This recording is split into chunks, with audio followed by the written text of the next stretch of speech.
Hey, what's up, Lizzie? How's it going? I'm back. Yeah, I moved. I have moved.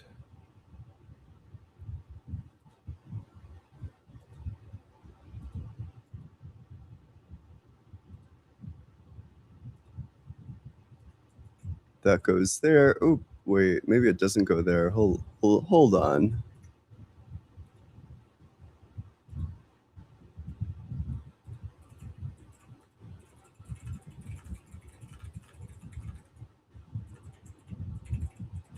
I hope everyone's having a really good one. I missed all of you. Um, yeah, I was gonna keep the beard. I was gonna do it, but no,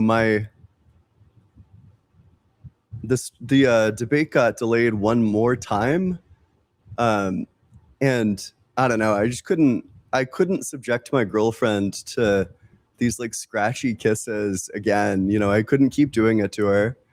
So I decided to shave. But yeah.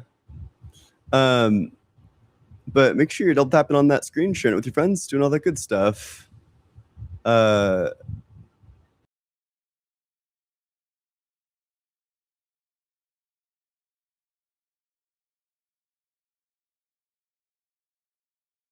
moving, it's place to place, as all of my movers will know. It's quite difficult, but we're partially moved in, partially enough to do the stream. Don't have any books on the bookcases. Nobody will know how intelligent I am on the basis of all the books that I have behind me. Which is a tragedy. That's the only reason to buy books, I think. But it's great to see everyone. I'm glad to see all of you here. Is the for like the TikTok people, is the mic is the mic is there like a lot of like wind? Does it sound like I'm in a wind tunnel? Because I have like this like powerful ass fan. Hmm. Let me consider. Maybe here's what I'll do. Maybe I'll people are saying it's not that bad, but no, I don't know. It's just my fan. It's because the AC doesn't get cold. Yeah, we'll see if I can do like the mic suppression. Oop. Let's see.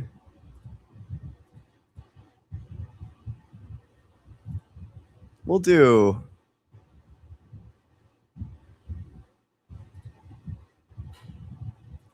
How about that? Did that do anything? We changed it to medium. What about high? Worse? How can it be worse? Bro. Unreal. Unreal. Yo, what if I just did default? Yeah, whatever, man. The fan's on the lowest setting, which is sad, but I wonder. Default is the worst, or wait, sorry. Yeah, auto is the worst option. How can auto be the worst option? That's frankly ridiculous. Oh man. What a time. Maybe I'll ponder turning the fan off. I'm sorry. It's gonna be this. I hope everyone's ready for some of this. One sec.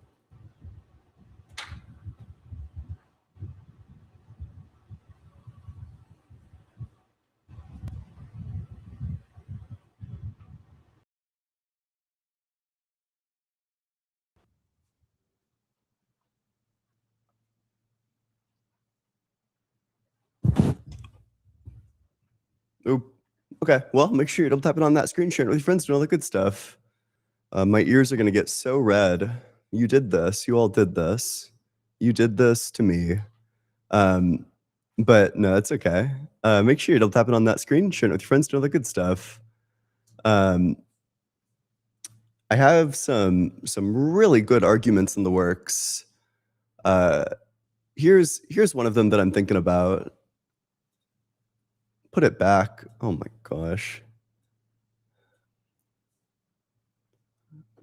The audience is unpleasable.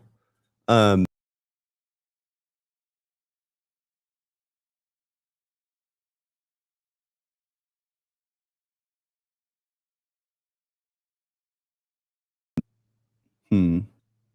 So here's something. Either the values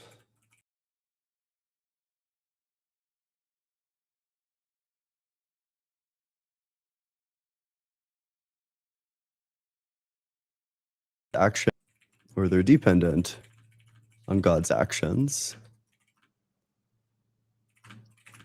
If the values that God's acts on or that God acts on are independent of God's actions, then God is not ultimate because he's not, there are things that are not identical to God that don't depend on God. But maybe I should take out the God's actions. I wonder, maybe they'll say that he's like, that the values are like a part of God, but that's kind of strange. Although I don't know. It's strange, but I don't know if it's like incoherent, which is the problem. If the values that God acts on are independent of God, then God is not ultimate. Yep, that would be like trivially true. If the values that God acts on are dependent on God,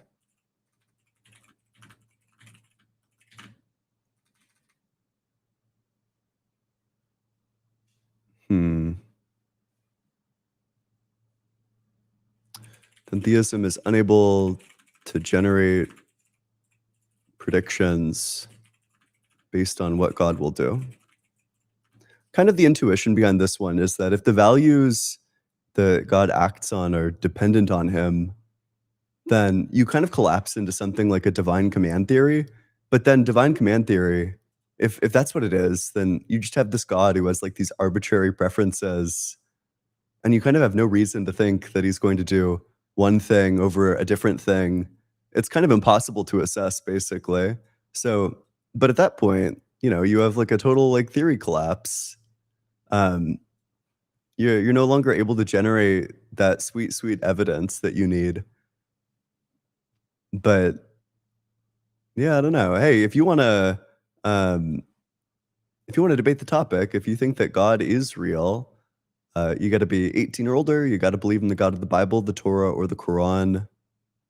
It's also you could be a deist as well. I think I'll accept a deist. And I ask that you have some reason to think that God exists. That will go to the very next guest, very first guest. Hey, how's it going? Hello, what's up? Yeah, how old are you? I'm 18. Yep, what religion? Islam. Yeah, what makes you think God exists? Yeah, I mean, I think there are successful arguments for it, and I don't think there are any successful arguments for the contrary. So that just led Sure. me to be Muslim. Yeah, what's the arguments that you think are successful?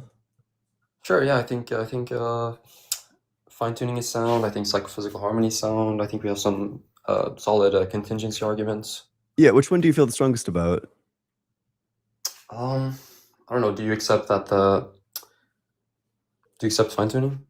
Do I accept fine tuning? Are you asking like do I think that it makes it like leads me to update my No. Like, do you accept that the constants are like improbable, or I guess? depends what you mean by well, I don't think that we know enough to know that. I think I accept that there's like Bayesian reasons why we wouldn't expect this if the constants were totally random. Like I would accept that.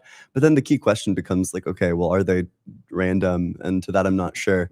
But I don't think that theism makes a particularly good prediction of this. Presumably God Uh, could have I guess like What do you think? What goal was God trying to achieve with fine tuning? What goal? Yeah. Hmm. Um. So like, why he didn't just like make the universe life permitting without making it seem like improbable? Not necessarily. More so, what I'm asking. So, in order to have a theistic explanation, in order to say that God explains this thing, you can't just say that God acted to do it because it's an incomplete explanation. It could explain literally anything. Um, you need to posit some sort of goal that God acts on.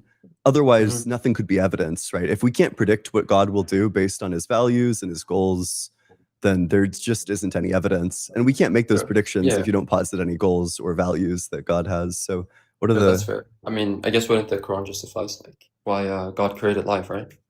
which is why? I'm pretty sure it's like what the life is a test to see if you make it to heaven. I actually don't. I actually haven't like not well read enough, but I'm pretty sure that's the case for my specific religion. Sure. So, you're saying that the goal that God was trying to achieve is that God was trying to like test people? Um, yeah, you're putting me on the spot. It's That not. should be, yeah. Now that actually sounds weird because that would be like, why would he even do that in the first place? So I'm pretty sure there's a better answer out there. Well, that's actually But totally fine, right? Like, you can bake a goal into the hypothesis and then see how well it fits the data in the world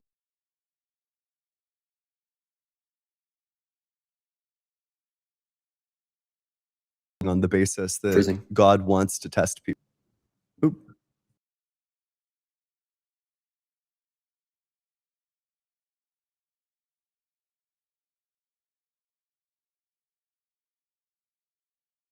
Oh no. I think you're back now. Oh geez, this is so bad. Why is this? This is like massively unfortunate. Okay, wait, are we back? Are we good? Okay, yeah, sorry. Um, uh, where did we leave off? Where were we?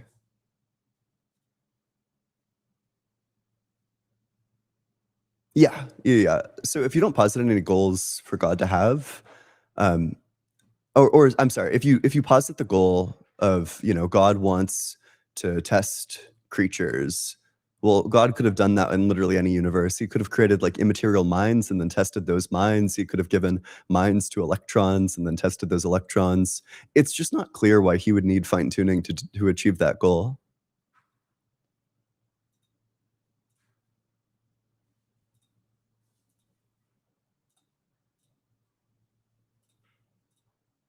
Tuned for our specific sort of life.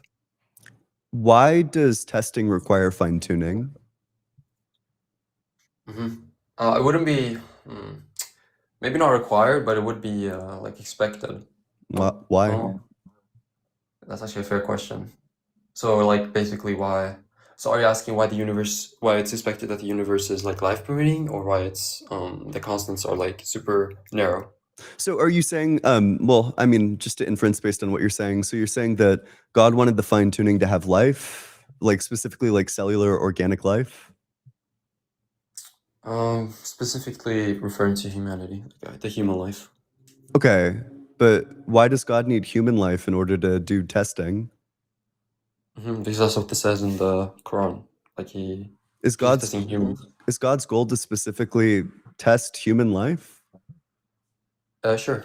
Okay, That's why he created us. that's problematic because then you kind of take like God's goal at that point is finely tuned. Like the organism that God wants to test is this like finely tuned organism.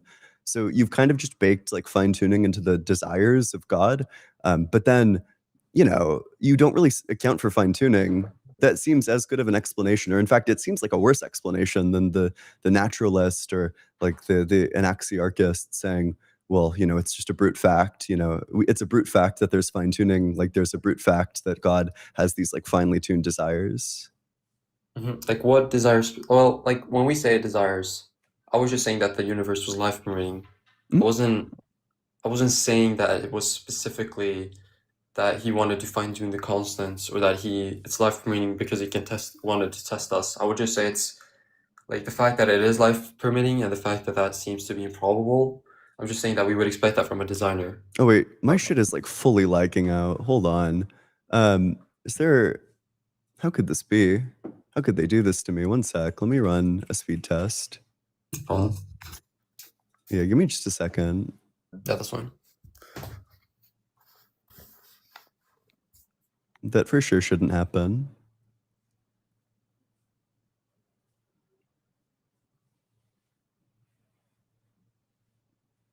Okay. So I'm downloading hella. I'm uploading hella.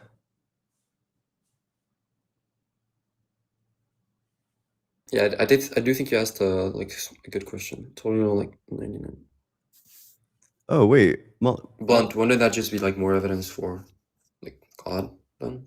The fact that we arrived in the only area to the only area accessible for life. one sec. Let me.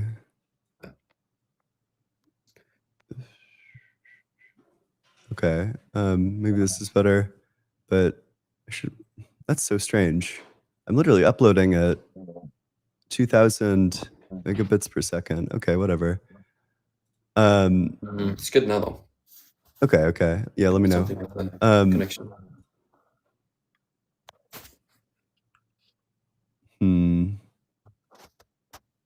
What is going on? I'm sorry. You seem super interesting to talk to. I just need to get this figured out first. Yeah, that's fine. No problem. No problem. What do we got? How makes the likelihood of God fine-tuning the universe? Life, no.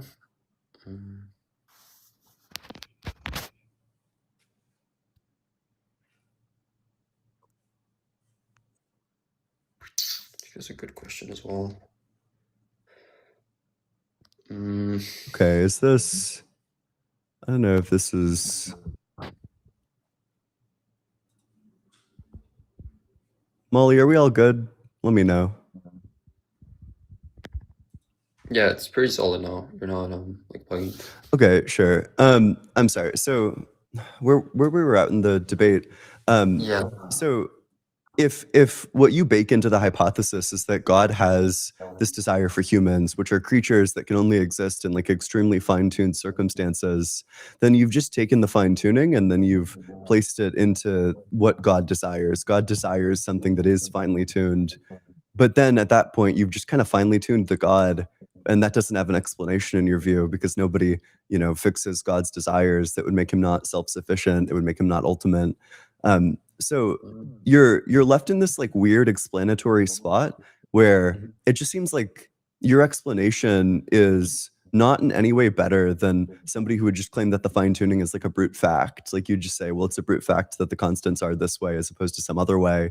And the same way that it's just a brute fact that Allah desires these creatures that require these exact constants. I don't know if I'm quite satisfied with that personally though, because you can make the claim that it's pure fact, right? But then I would just ask, what's the motivation for that? And we already agreed that it seems improbable. So then if it's the case that it is improbable and it's just like a brute fact, well, then it just makes our existence very, very improbable. And is that just a brute fact? So I think the question of improbability, as far as I can tell, I don't see why it would be more improbable that there exists a God that desires fine tuning than there exists fine tuning. I'm not sure why just saying, well, it's a brute fact that God desires fine tuning is more probable than somebody who doesn't believe in God saying, well, it's just a brute fact that there is fine tuning. It seems like in both cases, anything that you could appeal to establish that it like probably could be different. It seems like could also apply to God's desires. It seems like God could easily desire things that aren't finely tuned or are finely tuned in a different way. So Yeah. I don't know if that makes Correct me any if I'm wrong. sense. This is what the pretty sure this was like the OP gives, right? Eventually, both hypothesis gets to like brute for facts or necessity. Yeah, it draws on a couple of authors. One of the authors that this draws on pretty heavily from is Gregory Dow's. In his book Theism and Explanation, one of the conditions on a successful theistic explanation is that it posits goals, but the goals can't be too specific. If they're too specific, then you kind of just don't explain anything. Like you take the mystery and like you push it back a peg. Now it's a mystery why God desires finely tuned things. Why do we need to know the desires though? I You feel need to like know the knowing that, desires to make the prediction. well, we can just know that he's the designer. I But feel like that's fair enough. in order for your worldview to predict these specific constants, you would need to have some reason to think that God would take this action. If your worldview doesn't predict God fine-tuning the constants, then the fine-tuned constants aren't evidence for your hypothesis. And I mean, if you don't say anything, if you're like totally silent, you're agnostic to what God desires and what his intentions are and what his goals are, then you just kind of can't predict what God's going to do, which means you can't predict that God is going to fine-tune the constants, which means that the fine-tuning isn't evidence. Mm-hmm. I think you bring up a good point. Off the top of my head, I'd probably. I initially wanted to say that he's the designer and wanted to make the universe perfect, but then after second thought, I would say that the universe isn't perfect, or that our world isn't perfect either. Or like, I don't think you want to say yeah. that. That runs into it's. I don't want to be like the scumbag that like like nukes you from orbit with your holy book. But I think your holy book says like multiple times pretty explicitly, the world is perfect. Look around you. When they say the world, are they referring to the Earth or the universe? It just says all of creation. So Creation is this is perfect. 67, 3-4. He is the one who created seven heavens, one above the other. You will never see any imperfection in the creation of the most compassionate. So look again. Do you see any flaws? Then look again and again. Your sight will return frustrated and weary. It singles out the seven heavens, so maybe that's the interpretation you want to run. But I mean, it is Probably. making like a pretty unqualified statement. You will never see any imperfection in the creation of the most compassionate. Like it certainly seems like the earth would be included in that. Maybe it's just the context based on the seven heavens, because the heavens are like by definition perfect. If you look at the explanation for those, but if that I'd have to look into a bit deeper into that verse if it's specifically referring to the earth and creation, or like the what he created, which it seems like it does. Then it would be fair to draw the conclusion that, or what would you say is, because when we say imperfections. I guess I could just make the argument that maybe it isn't imperfect, or like. They're pretty brutal bullet bites if that's the route that you want to take. Yeah, I know. Yeah. That's I don't very know. wrong. We can I'm sure you're already aware of it. We could probably skip over. I don't know. You seem nice enough. I don't want to make you. No, that's fine. That's Yeah. fine. But is there anything else you wanted to talk about? Okay, what do you have against PPH? Because I think that one is. I think it would be more Uh, expected under psychophysical. Because I think you brought up a good point with what's expected under theism. I never thought of it that way. Well, I initially just thought like we have a designer, so it looks like these are intentionally chosen instead of just being like random. But then once we dig deeper into like, wait, why? I think you brought up some good points there as well. But what would you have against? Yeah. Oh, I was gonna say for psychophysical harmony, and I'll key the audience in because psychophysical harmony is a bit like abstract of an argument. Like it's kind of hard to understand upon first hearing it. But so the basic idea behind psychophysical harmony is that our phenomenal states, like our our what it's like states, our qualitative states, are fitting, and they help us make sense, or like they're like explanatory for why we take the actions that we take. That there's something about like the feeling of pain that like fits the averse behavior that we partake in. The problem is that I think that there's kind of just like a plethora of psychophysical disharmonies that you're kind of on the hook for explaining why God didn't pick the perfect psychophysical laws. An easy example of this, we're motivated towards things that we don't enjoy. There are things that aren't pleasurable that nevertheless our bodies are motivated towards, and that you no longer have the explanatory relation. So somebody could be like an addict and they take no pleasure in what they do, but they're constantly motivated towards it. And the thing that they're feeling doesn't help them explain the behavior that they're doing at all. Um, every morning I wake up and I scroll through YouTube shorts for like 45 minutes and I don't feel good doing it. It's not enjoyable. The feeling that I get doesn't help explain the behavior at all. The behavior is still like very underexplained to me. And then also there's like like different epistemic ones, but that might be a good starting place.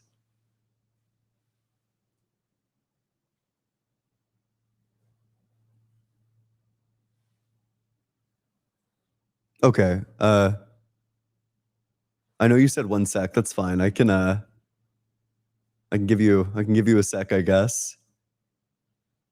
Yeah, I One. think you bring up some good points. Well, the example I like more is like addictive tendencies. Like if it's the case, like the the disharmony there, where like some people die from like alcoholism or whatever. Yeah. Um, yeah, I think that's so. Well, I never said we expected a perfect harmony, but I guess you'd argue that we would expect a perfect harmony That's if it's exactly the what I case would that argue. God is like all loving and stuff. Well, there's something that is just so strange that makes me almost lean towards like the functionalist view, where you just hold that all these psychophysical laws are necessary. That actually they couldn't be some other way, you know. And it's that all of the psychophysical disharmonies have a very like easy evolutionary explanation to them. You know, I think there are both of those evolutionary got. reasons why we're motivated towards things that we don't enjoy. It's because there's, you know, the pleasure region of our brain developed separately from the motivation region of our brain. They're simply two separate regions. Mhm. I don't get quite what you mean with this. The only evolutionary argument I've heard is that like it was necessary for survival, but I don't know if I've heard this one. Can you explain a bit more this one? Yeah, it's that all of the psychophysical disharmonies appear to be evolutionary artifacts, which makes it seem like evolution had some role in determining like the psychophysical harmony, but that probably can't be. So instead, that makes me think that what it actually is just that these things are necessary, that the psychophysical laws are necessary, that they couldn't have been otherwise. That this just kind of is what, like, pain just is what it feels like to have C fibers fire, and there is no other way that it could have been. So some sort of like token identity theory. I'm not sure. I haven't looked into this deep enough to want to put labels on it, but maybe. Mhm. I know, I think this falls under the banner of functionalism. Yeah, like type A physicals. I don't know if type Yeah, I'm A pretty sure. physicalism is functionalism, because I Yeah, I think think it's the that same. P-zombies are conceivable. Well, you can think they're conceivable and not possible. Pretty sure it's like 40% of philosophers that. Well, if you look at Phil papers, I'm pretty sure it's like half think they're conceivable, not possible, and half think they're conceivable and possible. But But I thought the type A physicalists thought that they were inconceivable, and then the type B physicalists thought that they were conceivable but not possible. I could be mixing that up, though. yeah, I think it's the type A ones that think it's impossible. So I guess you'd maybe not fall But well, into both of that. them think that they're impossible. Yeah, I mean metaphysically Sure. impossible. Um, Maybe that's kind of off track. So you were saying that this harmony wouldn't be expected under theism, but it would be expected under evolution. yeah, if the only thing that's determining the brains that we have is evolution, I think they make perfect sense. Like I think our qualitative states are perfectly accounted for if the thing that produced like the human is evolution, if it's like this like solely evolution, not guided in any way, shape, or form. I think the psychophysical disharmonies, and it actually gets worse with like the epistemic disharmonies, that um, the human brain, there's many situations where the human brain is just going to guess. It's just going to make something up. Like if you take an action that you were doing like kind of subconsciously, and then I ask you like, why did you do that just now? Your brain will give you an answer. It'll like kind of make up a story for why you did it. And it'll feel exactly like knowledge. Like the feeling will be like a feeling of certainty. Um, like this is like some real true thing that you just said, when in fact your brain just made it up. It's Hmm. not like an accurate reflection of why you did what you did. What would this be called? It's called Or choice what's like an blindness. example? Is if you want like an What's example of this gone yeah. awry, uh, there's this phenomenon called choice blindness where you can have somebody pick between two options. You can like put two faces in front of them and say, you know, which of these faces is prettier, and then they'll pick one, and then you know, take the photos away, and then you bring back like a third photo that wasn't in the original two, and you ask, you know, why did you pick this face as being prettier? They'll like swap the face with like a different face, and then people give you Mm, reasons for why they picked it, even though they didn't pick it. The okay. majority of people Yeah. do that too. Like the majority of people, I think Sure. it's like Mhm. 13% notice, and the vast majority don't. Your brain is just Wow. making something up, but it feels exactly like knowledge. The the like Mhm. Yeah, I the get the point. psychological state is totally out of line with the like physical state. But I feel like you bring up a good point as well. But I feel like, have you seen like Platinga's, like what's it called, like EANN?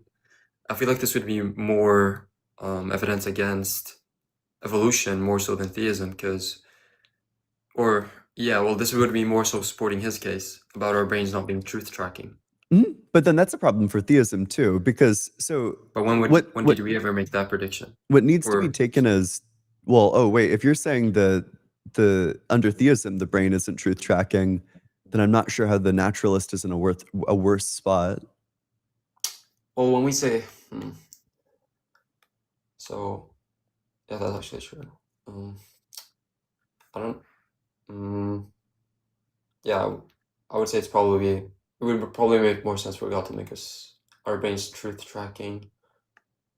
Well, no, well, I feel like, okay, so the difference probably is that under naturalism it would be,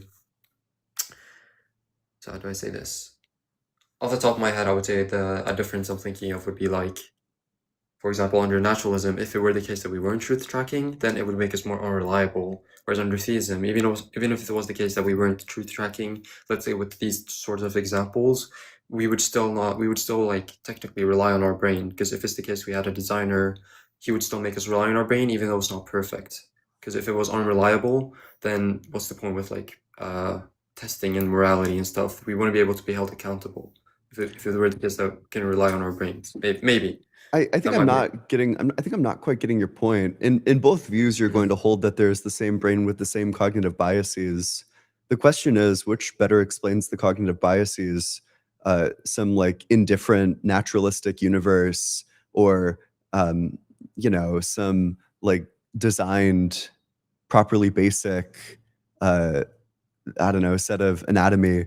It's very strange that God would design our anatomy and our brains in ways that are filled with cognitive biases. But every single cognitive bias, there's like a really good evolutionary explanation for it. You know, There is. your brain has confirmation bias because it allows you to make decisions easier and it allows you to stick to what you know. It allows you to stick to what works, as opposed to potentially like wandering outside of that. Or you're more likely to run away if you think that every gust of wind is like an agent coming to like kill you. If you think it's like a lion, if you think the rustling in the bush is a lion, and you just assume that all these phenomena are caused by agents, well, you're obviously going to run away from it, and then you're going to live to see another day, even if it isn't. Um, but it's very strange that God would pick for our brains to just assign agency all of the time to things that we have no reason to actually think are agents. So making sure I understand your example correctly, like let's say where it was a bush and you don't know it's a lion, but it Mhm. looks like it's a lion. So then you just run, but it wasn't actually a lion. It's just like that sort of confirmation bias, so you survive. Yeah, yeah, even like just like the rustling in the bush. Like you see a phenomena, you don't know what's causing it. Maybe what's causing the rustling in the bush is that there is a lion in there. Maybe Mhm. there isn't, maybe it's just the wind. But you run away in both cases. So, if you didn't run away and it turns out to be a lion, well, then you die. That gene doesn't get selected for. So the gene that's going to get selected for is the one that runs away. Yeah, that is true. Well, I don't know if this is necessarily a cognitive bias. It's just making like, what's the risk to reward here? So like, But yeah, I was just gonna say, our brain does this literally all the time, like constantly. Like I'll hear like cracking in like a pipe while I'm going to sleep. And I'll think, wow, there's like a person in my apartment, even though that's never been the case before. I have no reason to think it. It just systematically leads us to like false conclusions. um, I don't know about that. Well, that would probably be more something. That would probably be more like some psychological problem if you draw those conclusions or if you start thinking about those conclusions. Because I think, well, I don't know how to speak. For me personally, I don't like really have those thoughts. I'm definitely wrong, but it wouldn't be like, it wouldn't make sense to think that there's like a person in my home just because I hear some cracking when Hmm? that's never been this case. I live in a safe place, etc. Yeah. But No, I mean I totally agree with that, which is why it's so weird that a lot of people's brains do that. why do they do that? Yeah. So you're saying why would God cause? Yeah, that's a good It's just a question. weird bias to give. Like there's an evolutionary reason. It seems like all of our all of the psychophysical disharmonies are geared towards survival and reproduction, and it seems like all of the cognitive biases are geared towards survival and reproduction. It just kind of seems like every place that you can find like a flaw in human psychology and human like phenomenal states, that every single time it's so strange, but it's like geared towards survival and reproduction. It just kind of seems like the human organism is built not to, I don't know, worship a god or, you know, to do good things, but is instead built towards like survival and reproduction. Survival and reproduction. Yeah, that would make sense under the evolutionary hypothesis. Well, it would explain the natural selection, but it wouldn't. I don't know if I'm quite convinced of explaining the actual, like the actual why we actually are that way. Well, it would explain that we would have to be that way for survival, or like it would be like, this we chose these people, or let's say evolution, like those people got chosen for survival because they had the attributes necessary or more favorable for survival. But in the first place, why did we even have those traits? Mm. Because it could very well be the case that we just have the false attributes and just die. Wait, And sorry, I what do think you mean? that's The false attributes? yeah. Well, I think when I say yeah, when I'm talking about like false attributes, I'm referring to like pain being pleasure or something like that. Mm? That would be like well, maybe false is the wrong word. I would say more say so like harmful. Like, yes, I understand that it is obviously it isn't harmful and that's why we survived. But from like a naturalist perspective, why in the first place did we even like? Why we could have very well have had other forms of harmony that would have been extremely more harmful than this and dangerous.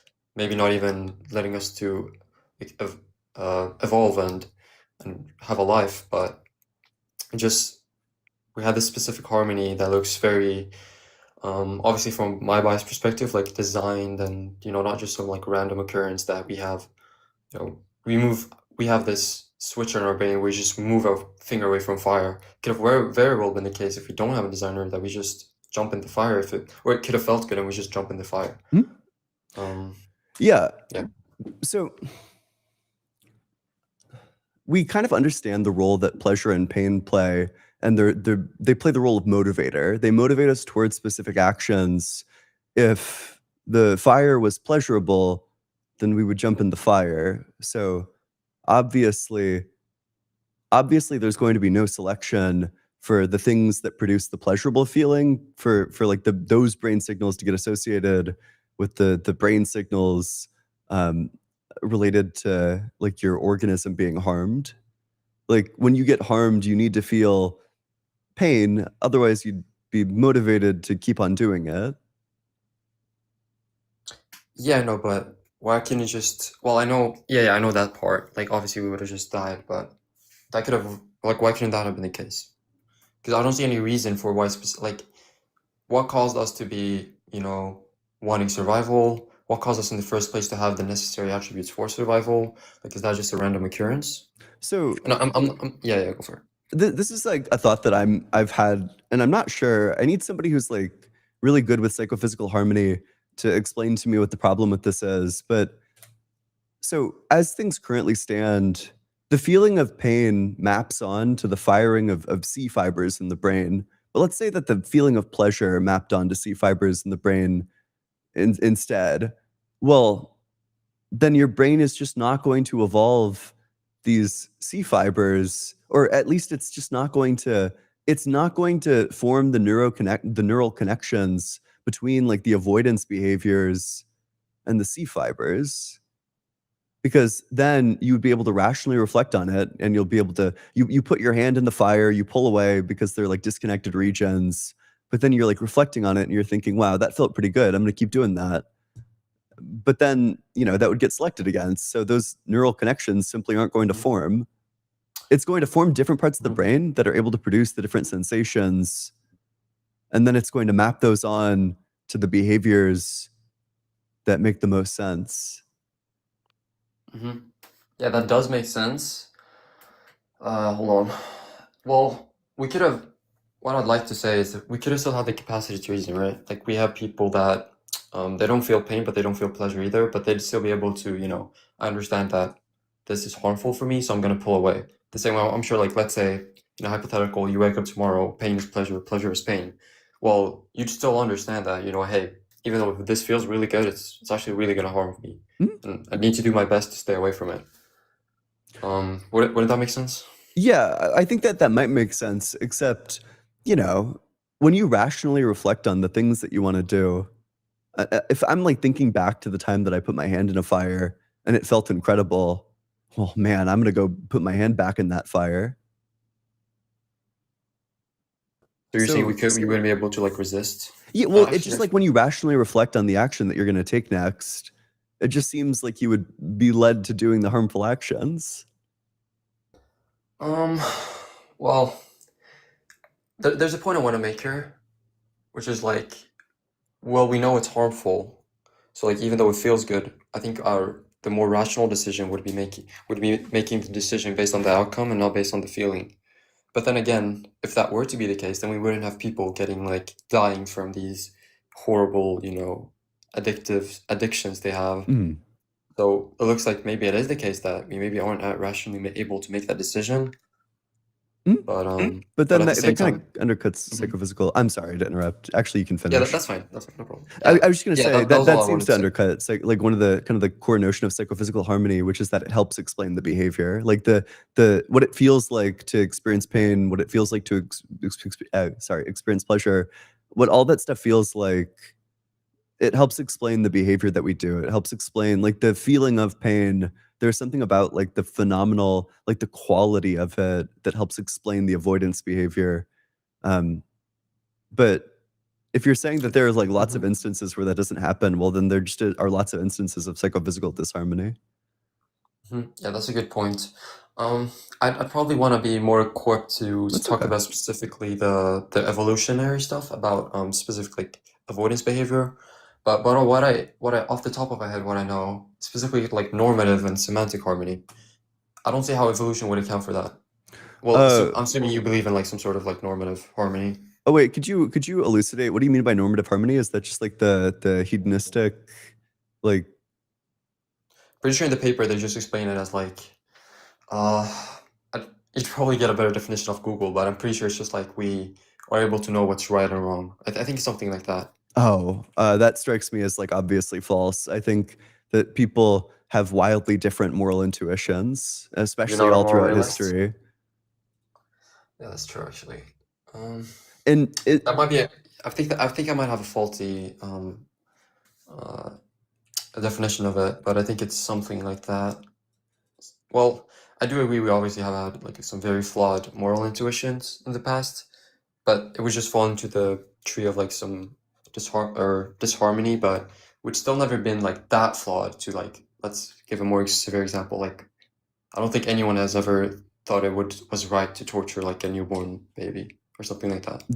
they for sure have. They did it all the time. Really? They did it in like 2000. What?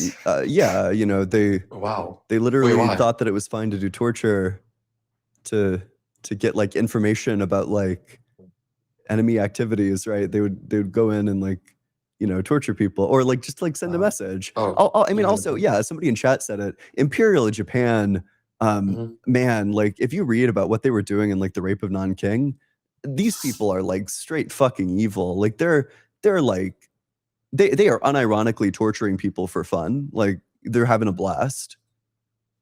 There was literally two Wow. guys that had a competition to see who could decapitate more people with swords. Like they're just having like the time of their lives doing just the most evil actions you've ever heard about in your entire life. That is true. That is true. Mm. So I guess they definitely have some severe normative disharmony then. That is true. Yeah. I think our moral intuitions, that's a strange thing, is that if God exists and he wants us to know the moral facts, I would just expect our intuitions to map on to the same thing. Okay. Yeah. Do you have anything else? Otherwise, I might move on to the next guest. But I really enjoyed the conversation. Yeah, I think we had I don't have anything for now. I think we had genuinely a very good conversation. You opened my eyes to a lot. I definitely will look into this more, maybe come back again. Yeah, absolutely. We had an awesome chat, genuinely. Yeah, Thank you so much. I feel the same way. Thanks so much for coming on up. Appreciate you. Of course. Bye-bye. Yep. Bye-bye. That dude was super chill. Let's get a big W for that guest. Manny Black, thank you so much for the super chat. I watch on YouTube. Do you have a preference? A preference for you watching? I think YouTube is probably, if you want me to get all the dollary dues, YouTube is definitely the way to go. Evilaz, thanks so much for the tier 1 sub on Twitch. You've been subbed for 6 months. That's incredible. Thank you so much. I appreciate that. Big W to you. Eat some shorts. Thanks so much for the super chat. 5 USD to the new plant fund. Yeah, I mean, I have my plants on a plant stand down there. But I don't know. I have this big window. It's why the lighting is bad. It's because it's over here. But I don't know. I wonder if it would be better for the plants to have them facing the window directly, which means that it would be untenable. I might have to come up with a new background. Skeptics and Scoundrels, thanks so much for the super chat. Be sure to run a packet drop test too. Your new internet might have an intermittent issue, which doesn't affect bandwidth.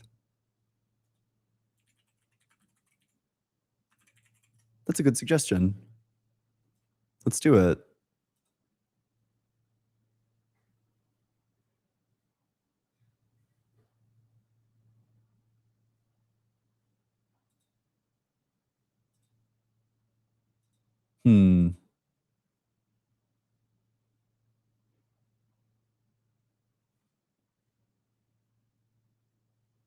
No, I think it has all the packets. Yeah, it did receive all of them.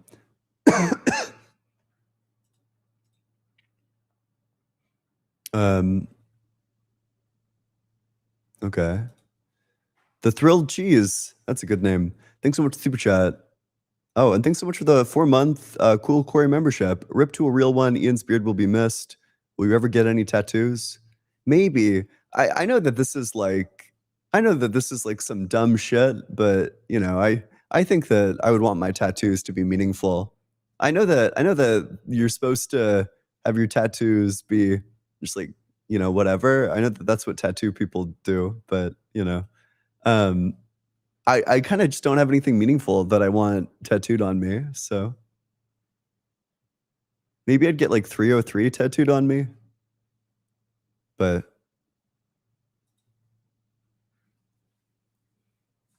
thank you so much for the super chat. If no God, then how Tung Tung Tung Sahur exist? Have you guys seen, oh gosh, do I just jack somebody's content? I feel like this would be super evil. One sec. Let me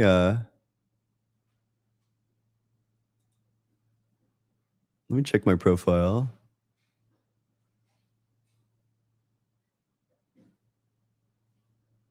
Yeah, I think I will. It's fine. Okay. Yeah, I saw this TikTok. It was spectacular. It was from BronBro15. I think I will. I'll shamelessly jack this content. Oh, fuck.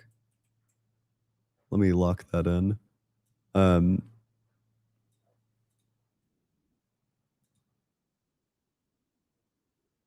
AI bubble. What, Triple T? Triple T? Worry not, friend. I'll always be. Tum Tum Sahib. Triple T! No!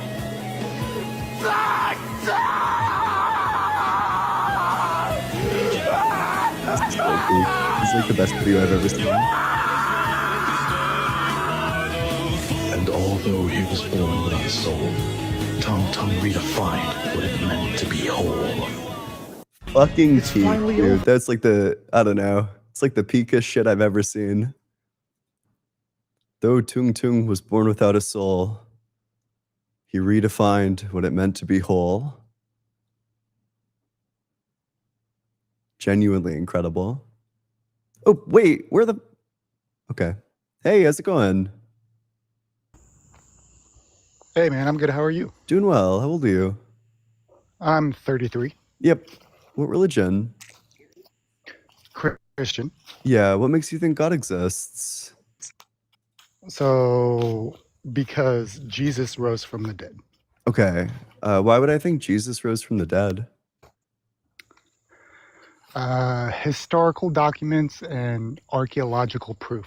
Okay. Why would God want to do this? Like, what goal of God's did this accomplish to raise Jesus from the dead?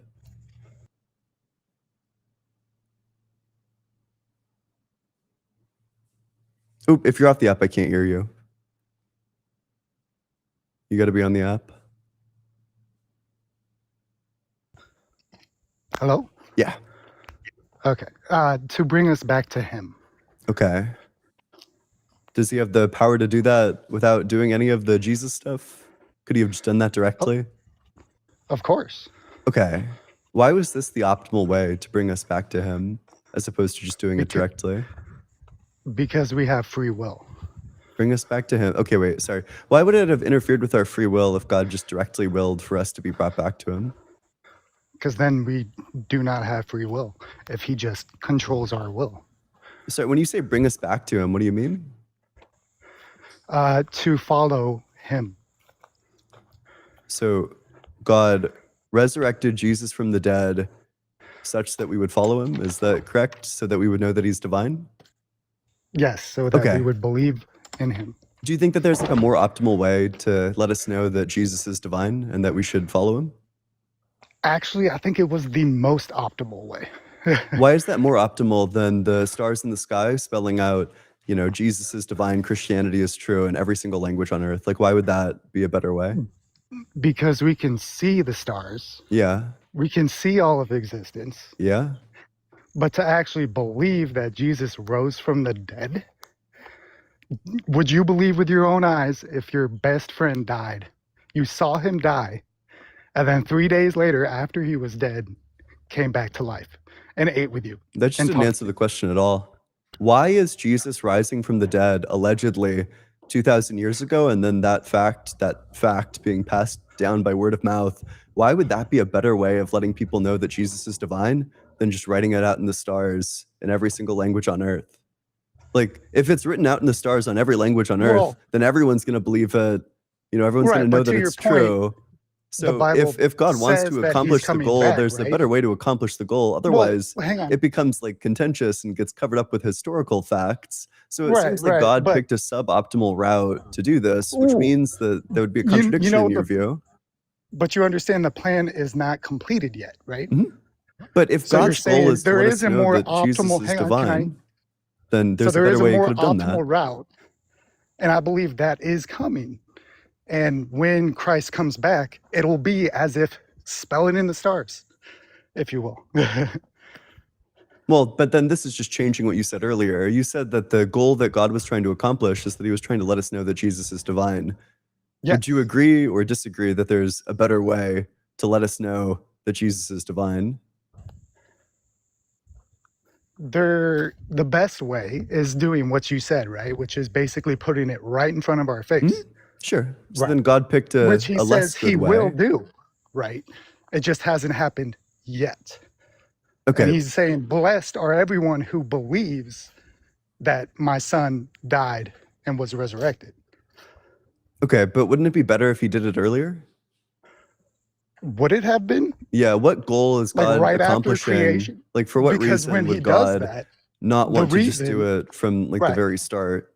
No, the reason is because when that happens, it's the end of the age, and then we begin Why? a new age. Who decided that? God. Then why not just decide differently? Because he's God, he's perfect. That's not an answer. If the problem is that, then God has to end the age, well, then why wouldn't God just, make it known from the beginning and then not end the age? Well, he did. In the beginning, he even said he is the end. Sorry, do you think that answered the question? What do you think the question was? The question is, why wouldn't he just end the universe, basically, The opposite. right after he started it? The opposite. Why wouldn't he just make it from the very beginning that the stars in the sky say, God is real, Christianity is true in every single language on earth, Well, and then just not end the age, Okay. just I have an don't answer. end things. He did. He did do that in the Garden of Eden, right? The stars Adam said and God Eve? is real in every single language? Yes. Okay, can I- Everything was good. Yeah, can I get the verse? God only showed Adam and Eve good. Can I get the in the verse? garden. Genesis? Yeah, the verse where it says that, the stars spelled out God is real in every single language on earth. Is that in Genesis? Well, it's not going to say God is real. He said the stars will fall. But okay, so And this is Revelation. I don't know. End of There's Revelation. like a bit of confusion going on here. When I ask you about like a specific thing, I'm not talking about something that's like, some of those words rearranged into like a totally separate idea. Okay, well, but so God is perfect, right? That's my claim. Okay, Right. but is Is this God the is good. perfect way? So God's goal is to let us know that Christianity is true, but Right. you agree that there are better, more optimal ways to let everyone know that Christianity is true. Well, of course, he could just take away our free will, but why would he do that? You think it takes away our free will to let people know that Christianity is true? Yes. So you're taking away my free will right now? No, I'm saying Okay, I take that as a contradiction. I'm saying because God loves us, right? So if you love somebody, are you going to take them, chain them up, put them in your basement, and force them to love you? No? No, of How course does that not. resolve the contradiction? You're saying it takes away free will to let people know that Christianity is true. And you're letting me know that Christianity is true. So that would take away my free will. I'm just saying I believe in it. I'm not saying you have to. But does it take away I'm free saying will you actually to have a let choice everyone whether know? or not you want to. Does letting people know that Christianity is true take away their free will? Does letting people know that Christianity is true take away their free will? No, they can still decide, Okay. just like you are, whether or not you want to believe it or not. So then it wouldn't take away I'm- free will if God, I don't know, just informed everybody on a recurring basis, maybe every 5 years he comes down and is like, by the way, Christianity is true. Yeah, that wouldn't take away everyone's free will. You have a right to choose whether or not you even believe in God, or if that is God sending that message, right? So in which circumstance do you think more people would believe that Christianity is true? In the circumstance where he comes down every 5 years, or, it's like spelled out in the stars, or the circumstance where he does one miracle 2,000 years ago, and then it's like passed down through word of mouth ever since? In which scenario would more people believe that Christianity is true? Definitely the word of mouth and the sign keeping Why are we people's free will. lying? Most of them would probably choose not to believe in it. Is there a reason why we're just like lying? That, you're saying that more people would How's that believe a in lie? Christianity, that currently, what is it, like 33% of people think that Christianity is true. And to be In the clear, world? you're Okay. telling me Damn, that's a lot. that it would More be than I fewer thought. people if God came down every 5 years to announce to us that Christianity is true. And, the stars in the sky and every single language on earth spelled out Christianity is true. You think that that world would have fewer believers? I just don't know why we're saying lies to each other. Like, that's just obviously Well, not true. But right, but he hasn't done that yet. Mhm. All he's done is killed his son and resurrected him humbly through word of mouth. So it makes complete sense to me that most of the world would reject it, actually, because they probably don't even believe in God. So Which you is do really think that more root of the people, I problem. mean, I just take that as like a reductio, right? I think that this is obviously false. The idea that the majority of people wouldn't be Christian if Christianity is true, is written in the skies in every single language on earth? Well, let's pull it back from Christianity. Let's Okay. pull it to just the belief of God in the first place, Sure. right? And in which case, in my mind, I would logically say about 50-50, right? What? Like 50-50, 50% of the people believe in God, 50% of the people don't. I think are you just making a statistical claim? I think the majority of people on the It's just planet believe in hypothetical. God. This is just in my mind. If I had thrown many Okay. quarters, Sure, I would get you're half stipulating, heads, sure. half tails, right? So if you don't believe in God and he sends signs, you're not even going to see the signs because you don't believe in him. People change their minds about things all the time. When confronted course. with new evidence about the thing, they can just change their mind about it. Yeah, which is also proof of a sign of his love that he gave us that free will to be able to reject him, right? Listen, Oakside, if you're like doubling down on the claim that there would be fewer believers in God if the stars in the sky spelled out God is real in every single language on earth, if God comes down frequently and visits us, When that if your happens, claim is that every fewer knee people will would bow. Oh, okay, cool. Then you agree actually that in a world where God comes down frequently, if he comes back every 5 years and it's like, hey, what's up, I'm God, you agree that there would be more people that believe in God in that circumstance. Absolutely. Sure. But then it God would also didn't be take the most logical to me optimal that route. over time that would fall out though, right? Why? Because people begin to not believe other people that They can just believe. go see it themselves. Well, you said every 5 years. What if this is every 1,000 years What if it's every 5? through generations? You can change the hypothetical if you want, but what if it's every 5? People aren't If it's going every to 5, then stop I would think believing it'd if it's be every less 5 likely years. of a fallout. But if it was a lot longer than 5, then the fallout would be worse. Why would I think that there's any fallout at all at 5 years? That there's any sort of presumably if God's coming back every 5 years, then everyone's just going to believe that God exists. You can literally go and see him. He comes back every 5 years. Yeah, but even then, people would still not believe. Am I right? Maybe a handful of people or do you wouldn't think believe. Everybody would believe? I think basically everyone would believe if every 5 years, God came around, he came down on the earth. I think probably everybody would believe that God exists. How would that take away free will? On the basis of what? Because if everybody believes God exists, then the free will of believing that God exists wouldn't exist. Okay, so are you saying believing that God exists takes away your free will to not believe that God exists? Yes, actually. So then you lack the free will to not believe that God exists? Yes. Well, actually, if you have no free will either way, then why not just instill the belief in God in everyone? You're saying that you don't have free will regardless. That's what I'm trying to do, I guess, is what I'm trying to do.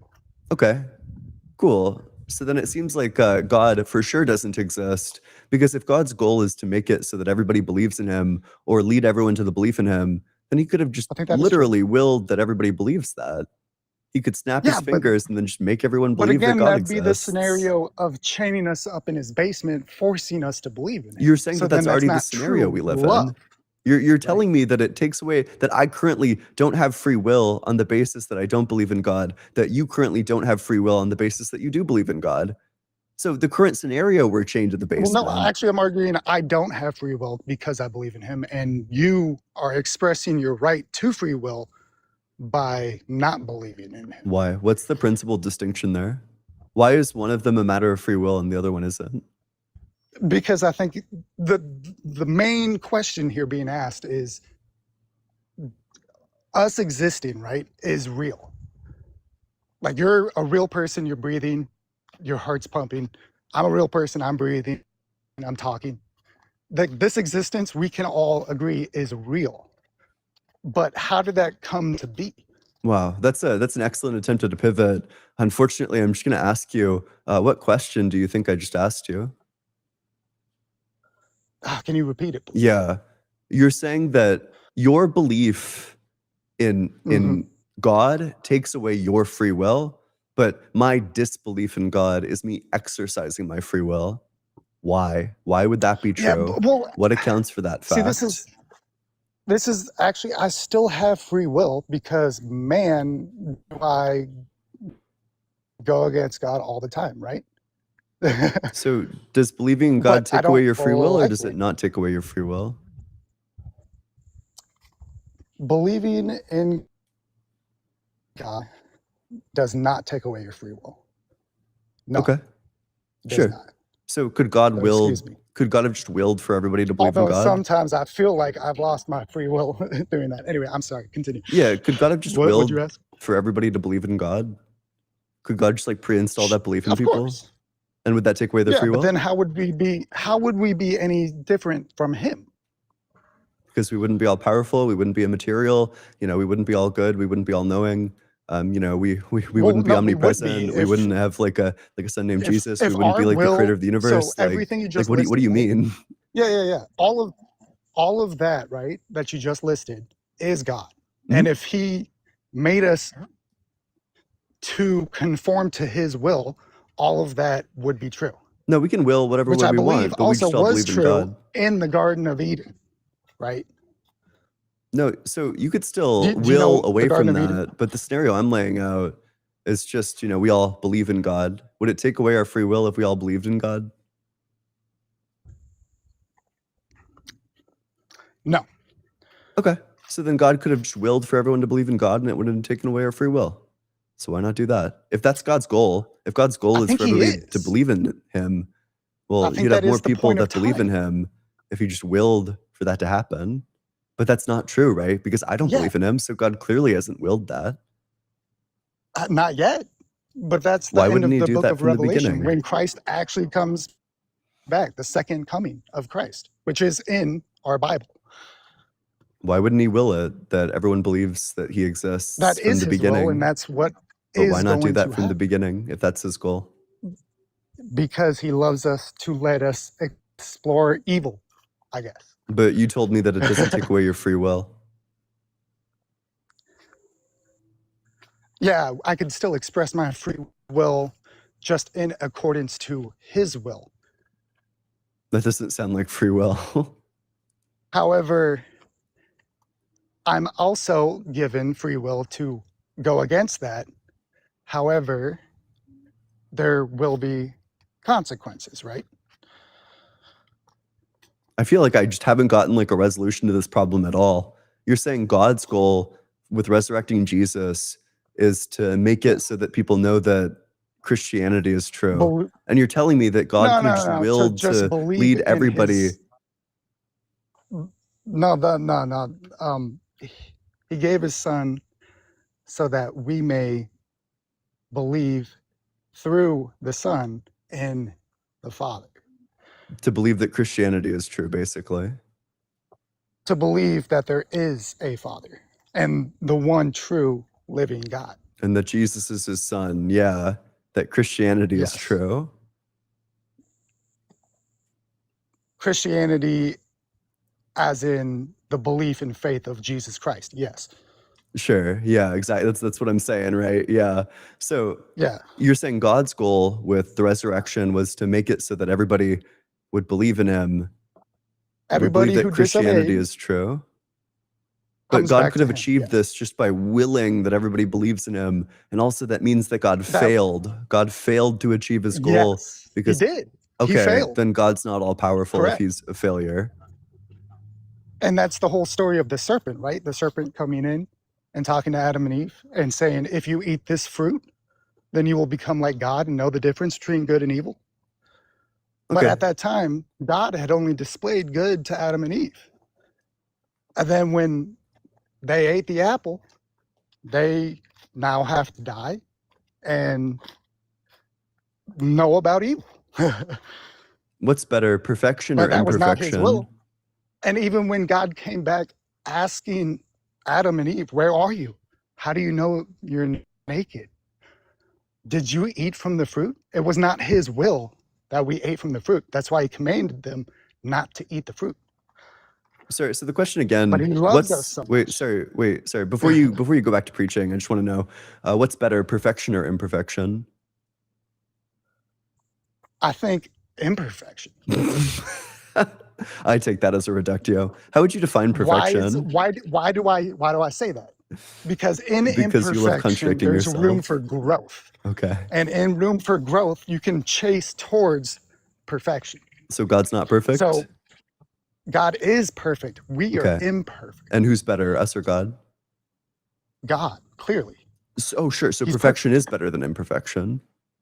Of course. But I Okay, can so the see opposite of what you through said God's earlier. You know, eyes you said literally the fact exact opposite that- like 2 seconds earlier. Well, okay. By definition, Oop, you're off the app.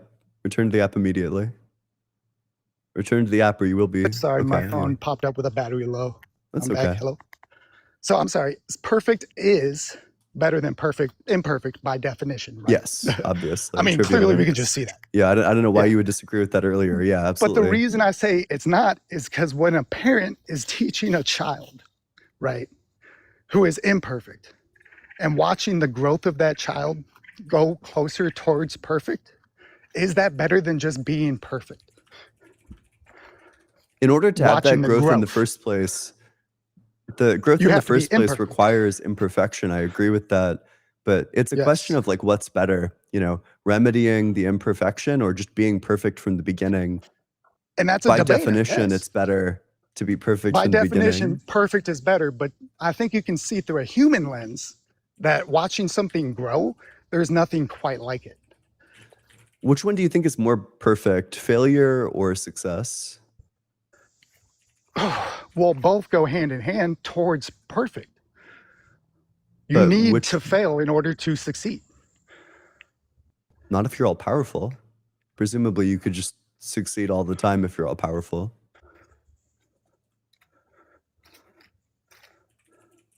But wouldn't that be boring? No, you're perfect. You don't get bored. Wouldn't that be lonely? Like, You're- wouldn't you you're want perfect. someone You're a or perfect something to being. talk to? Right. You don't have these Who- desires. You don't feel lonely. Yeah, You don't feel negative. But this throws me You're back again to the perfect. Garden of If you Eden. feel lonely, right? then you're When- not perfect. But in the Bible, God said when he created Adam, right, who was perfect, image of God, right, in the Garden of Eden. And then he looked at him and said, when he was alone, man by himself, this is not good. It's the only thing in the Bible that he created that he said is not good. And this is why he created Eve in the first place, so that Adam has a companion. Were God's goals perfect? When God failed, was the goal that he was trying to achieve perfect? By definition, no. But So through this the perfect lens of being watching was something pursuing grow, imperfect yes. goals? How can a perfect being pursue imperfect goals? Wouldn't they be a better being if they were pursuing better goals? Well, if you're perfect, you wouldn't have any goals.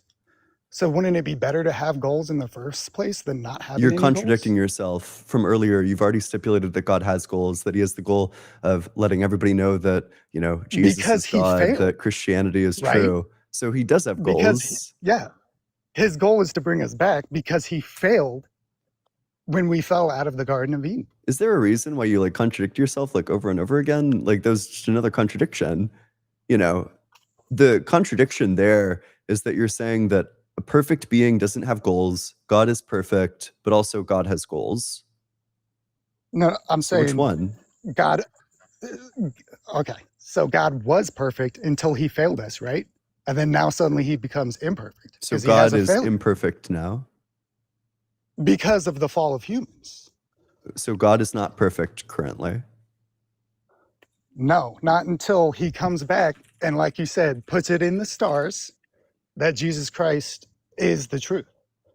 Okay, you for sure don't want to say that. There's just so many verses that are going to, like, I don't know, totally. What do you mean? Jesus Christ is the truth? There's verses against that. There's so for example, Matthew 5:48. Okay. Be perfect, therefore, as your heavenly Father is perfect. You know, Is he that's saying to actually be perfect or try to chase towards being perfect?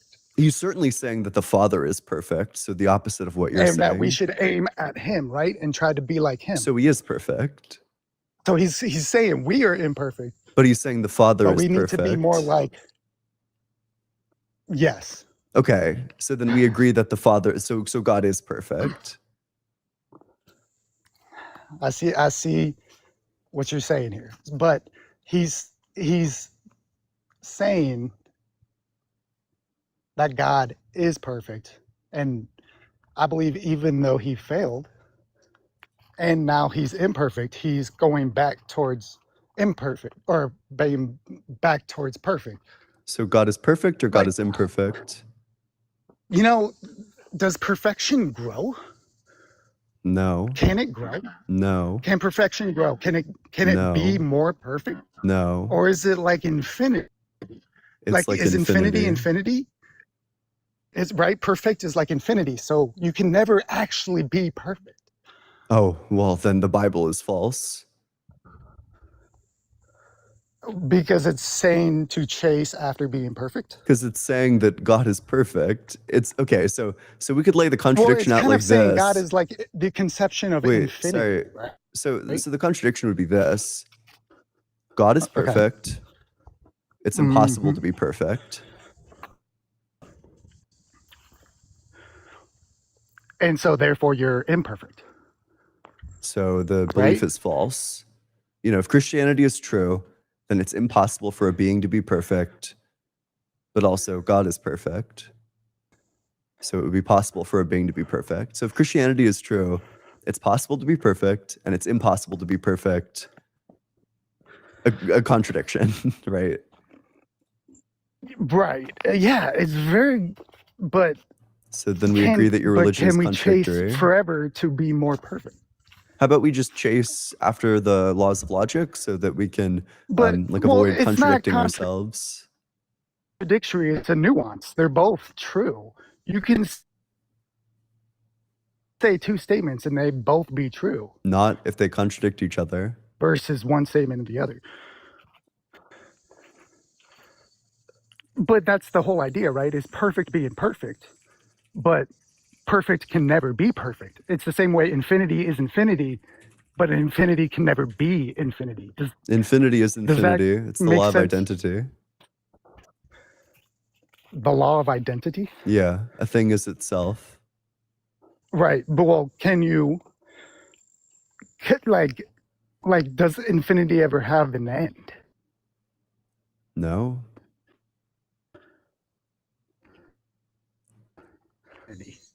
Like it doesn't have an actual identity. Really, it's forever going.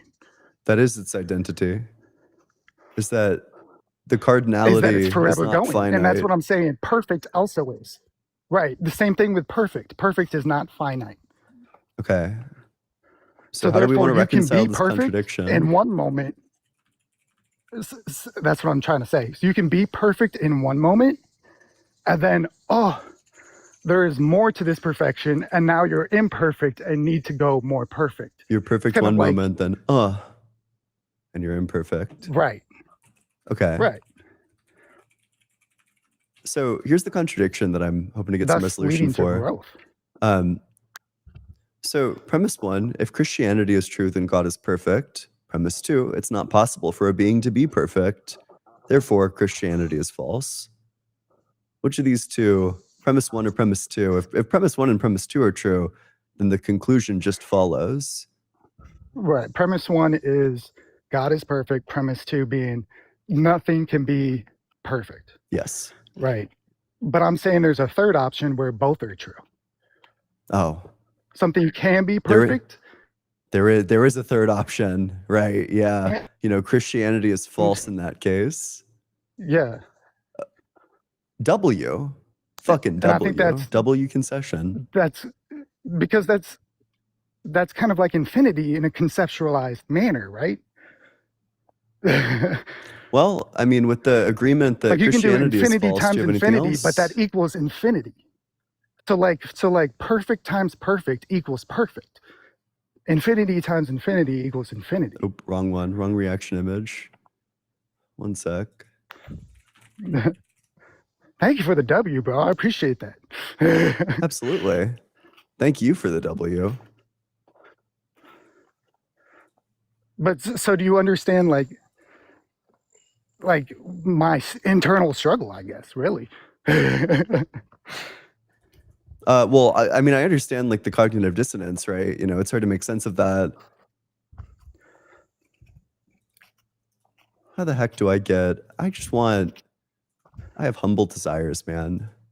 And I guess that nuanceness kind of goes back to too, like, why does God allow suffering? Okay, we'll have this image for next time. Yeah, you know, I've often wondered, you know, I think that one of the most difficult things to reconcile about your belief system Is that right? is the suffering, you know? Which, I mean, I agree. Same with me.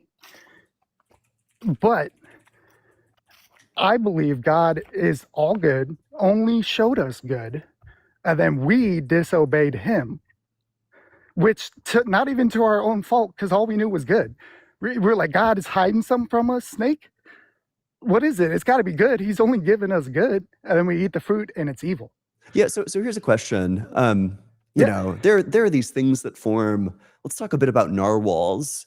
There are these things that form in the life of a narwhal called ice entrapments. So, you know, you're a narwhal. You live in these like frozen Arctic waters or like close to Arctic waters.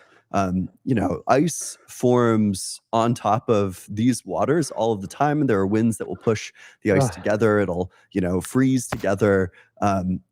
And you as a narwhal, you need to come back up for air every 25 minutes.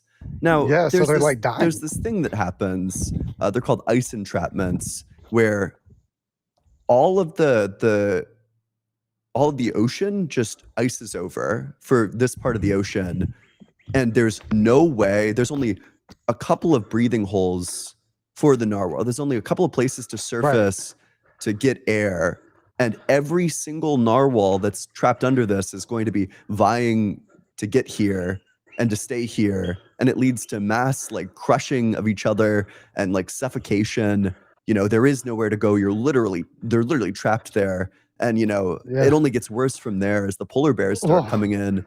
You know, there was one report that talked about how, you know, this ice entrapment had gone on for, you know, like months. And these polar bears were mauling the narwhals. Like the narwhals, their backs, every single one of them was like totally mauled, and they've been getting mauled, and they have no choice, you know, because they need to come up for air. They're living in like nature's equivalent of Saw. And, you know, keep in mind, these polar bears had reported to have pulled out hundreds of narwhals. They were the polar bears were so fat that their bellies almost touched the ice. And they just kept on going at it. You know, they kept on mauling these narwhals while the narwhals, meanwhile, have nowhere to go but to keep on resurfacing and getting mauled by the polar bears, hoping that they don't get yanked out by them and then, you know, horrifically eaten and consumed by them. You know, that doesn't seem like the work of an all-loving God, if you ask me. That seems like the work of like a medieval torturer. Oh, and he ran. I can't even blame him. You know, can't even blame him. That's fair enough. You know, I'd run too.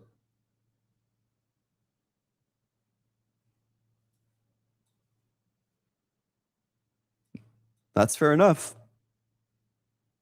I don't know. That's one of the many problems of evil that I've been looking into. Come back up.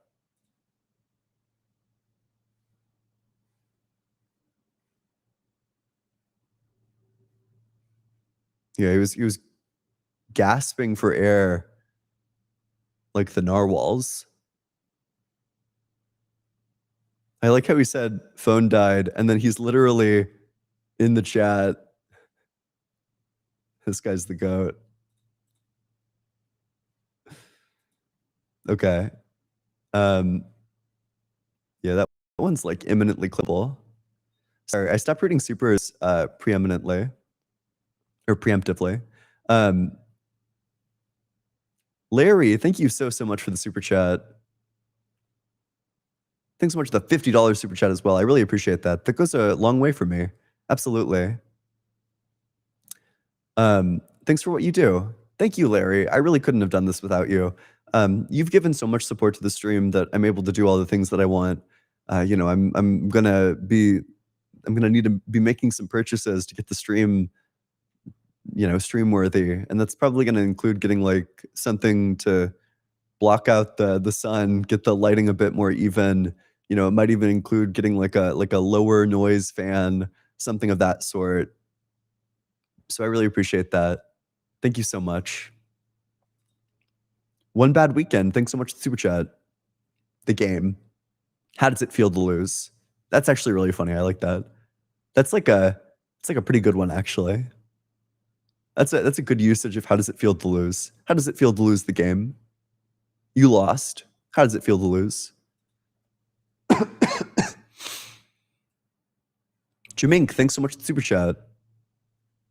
I only have one tattoo. It's on my lower back and says, Ian's back shots go here. JK. That's funny. I like that. Thanks so much for the Cool Core membership. Thanks for being a member for 4 months. Thank you. Falconoof, thanks so much for the Super Chat. I have, whoa, let's calm down there, tattooed on my bum. That's a good one. Maybe I'd get that one tattooed. Binky, thank you so much for the 20 DKK. Appreciate you. Big W. Grimmy, thanks so much for the Super Chat. If I knew that Christianity is true, it would not affect my rejection of the God of Christianity. So how would my knowledge of him change my free will? Exactly, right? Like there would be people, even if Christianity is true, is written out in all the stars, at that point, like everyone knows that Christianity is true. And then it's just a question of whether you follow it. In fact, I feel like that's like way more just. It's laid out clearly. There's no ambiguity as to what's going to happen to you after you die. But as the way things currently are, it's a question of, okay, who do I trust? This 2,000-year-old document, this 3,000-year-old document, this 1,400-year-old document? Which one? Dr. Fudge, thanks so much for Super Chat. Less than 10% of the population are clearly atheists, silly Billy. True. That's a good point. Skeptics and Scoundrels, thanks so much for Super Chat.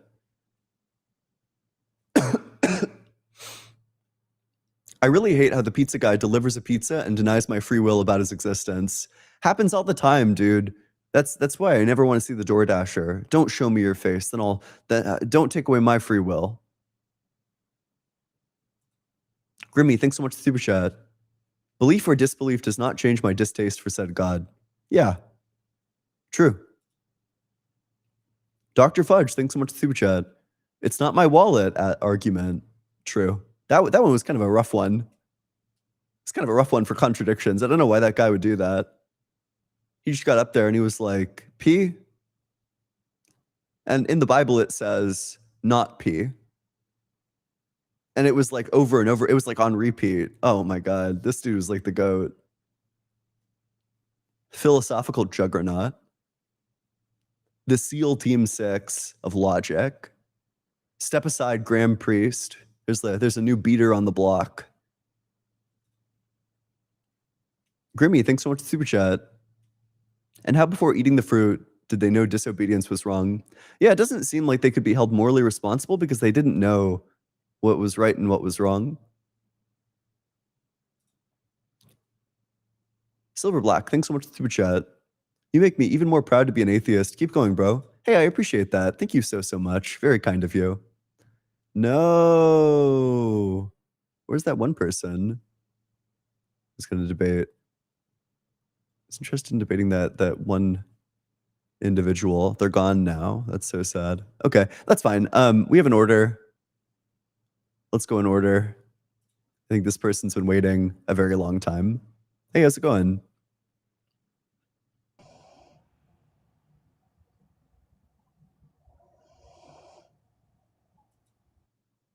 Sleep well, sweet prince.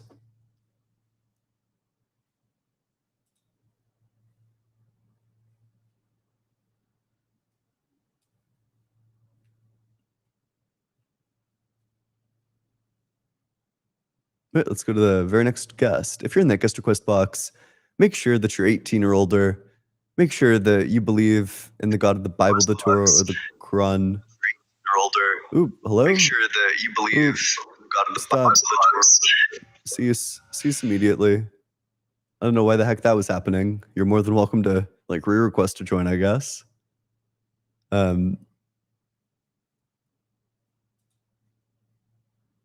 The person that just came up, like the Atkinson person. You can be a deist as well. That's fine too. But you know, I do draw a hard line there. I'm not interested in gibberators.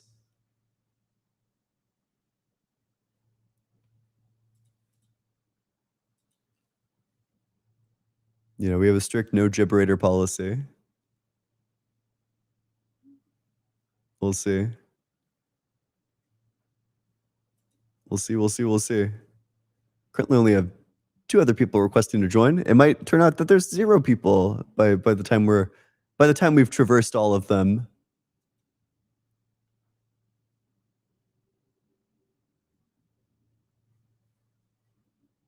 Why is it doing this to me?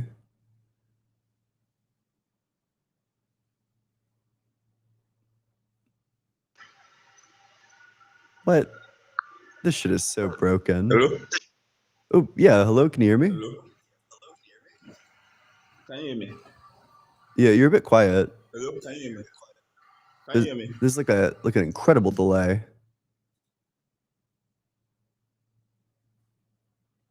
Hey, how's it going? Are you there? I can't hear you. Jeffrey Grimes.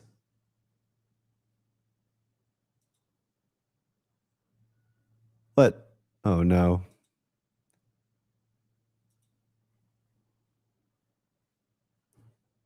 Hey, how's it going? Your dad did love. Okay. You've been waiting a long time. You've been waiting a long time to troll. You waited an awful long time to get like 30 seconds of trolling out.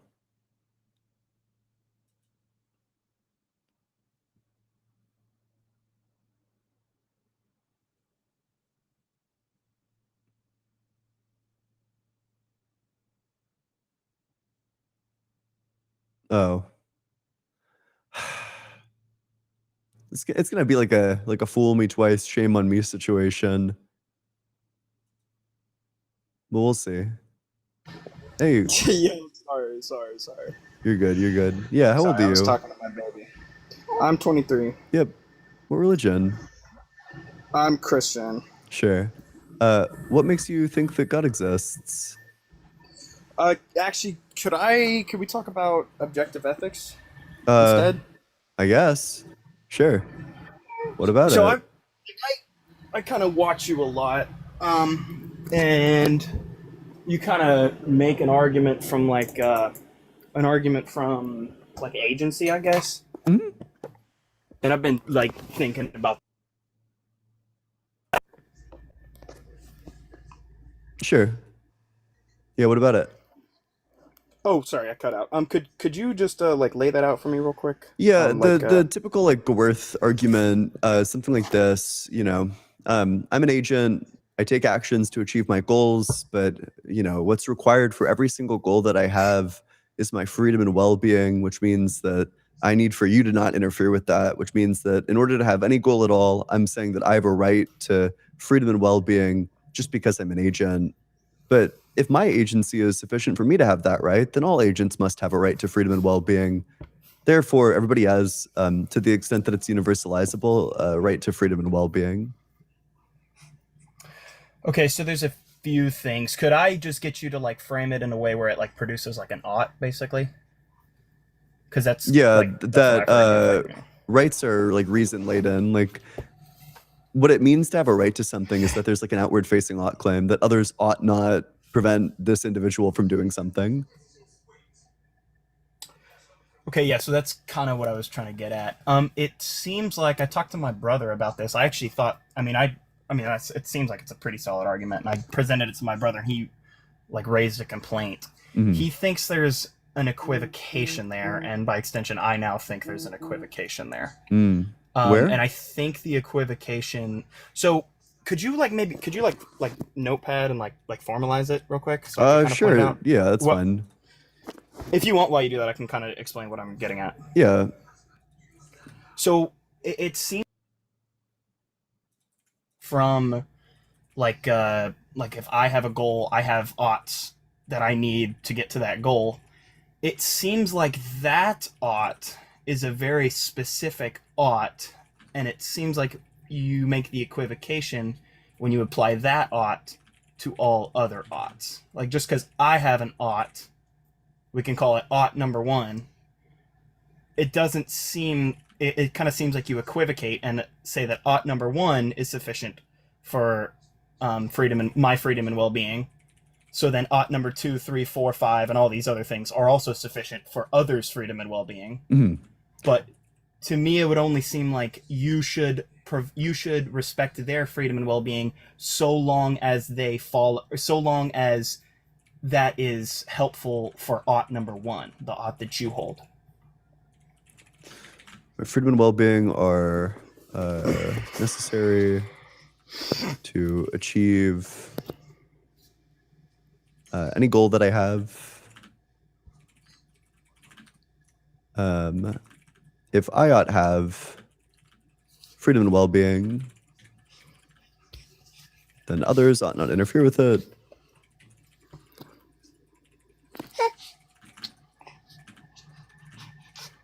If others ought not interfere with my freedom and well-being, then I have a right to it. Then something like, if premise 1 through premise 7 are sound, then my agency is sufficient for my right to freedom and well-being.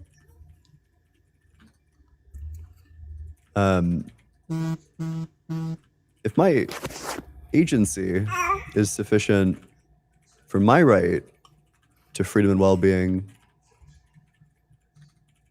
then agency simplicator is sufficient. What does that mean? It means like kind of like taken in simplicator. isolation. Like agency Okay. as a property. Oh, Okay. wait, sorry. Yeah, sorry. I need to re-add my notepad. That's right. I apologize. I can see it if that's what you're... Yeah, no, to the YouTube people. Okay. Agency simplicator is sufficient for the right to freedom and well-being. Simplicator, and then, if agency simplicator is sufficient for the right to freedom and well-being simplicator, then all agents have a right to freedom and well-being. So I kind of feel... So in other words, all agents ought to... Or, I'm trying to see where... Can I remove... How do I remove the chat? I can't... The chat's kind of blocking. I don't know if you can, but... Damn. So, Okay. also keep in mind that this is like... I guess I probably add this, but...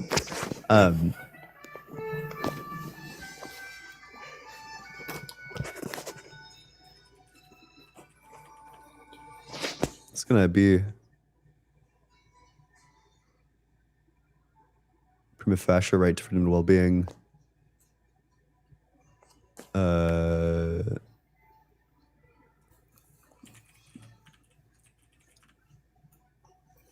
Have a prima facie right. Okay, yeah, something like that. One sec, let me... Oh boy, the argument's kind of long, but okay, is this good? Is this fine? Yeah, I guess 8. 8. Premise 8 would be where I feel like there's a Okay. what's it called?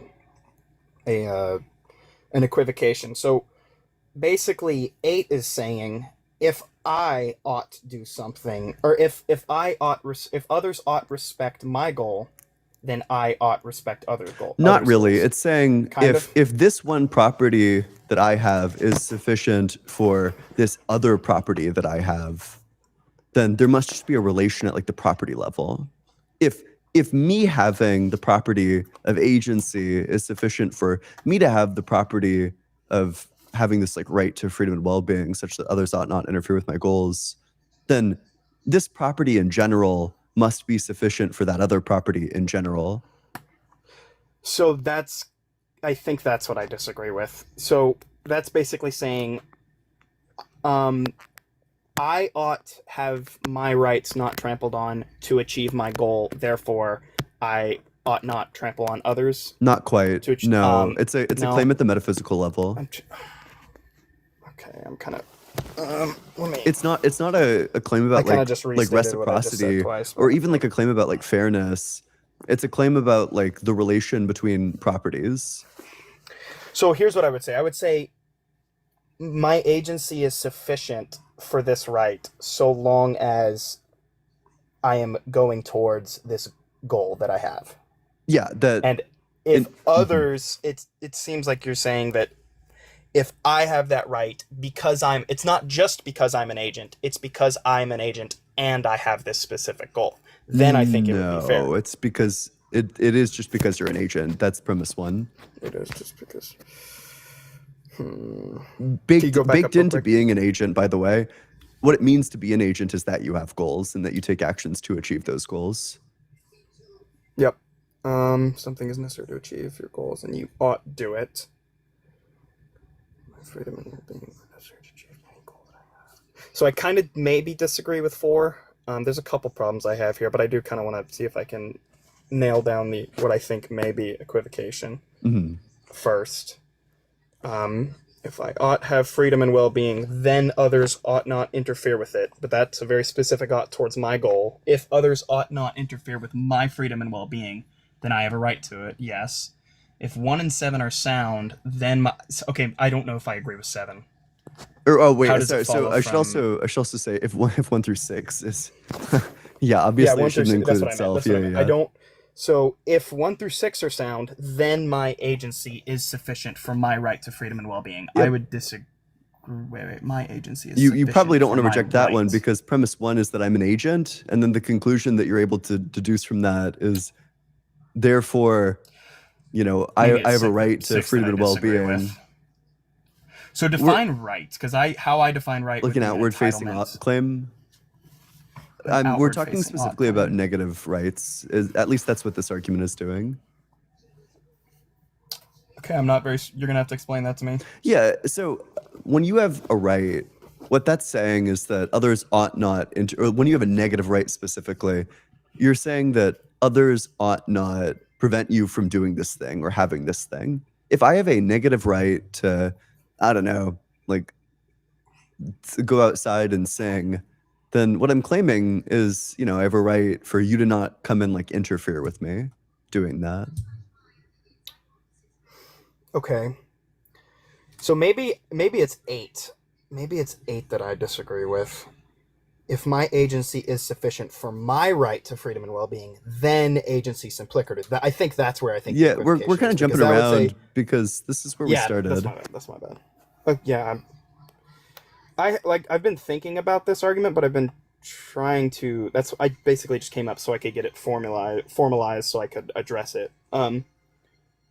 If my agency is sufficient for my right and well-being, then agency simplicator is sufficient. So I don't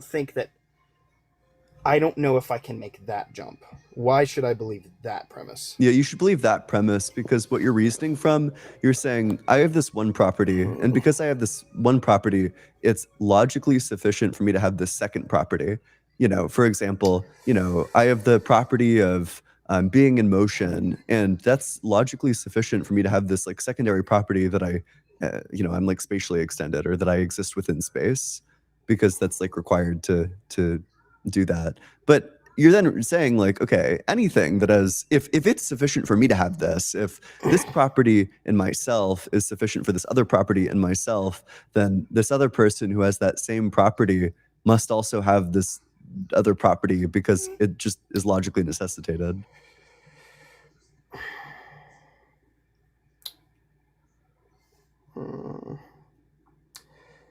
Okay, maybe I'm gonna need to think about this one a little bit more.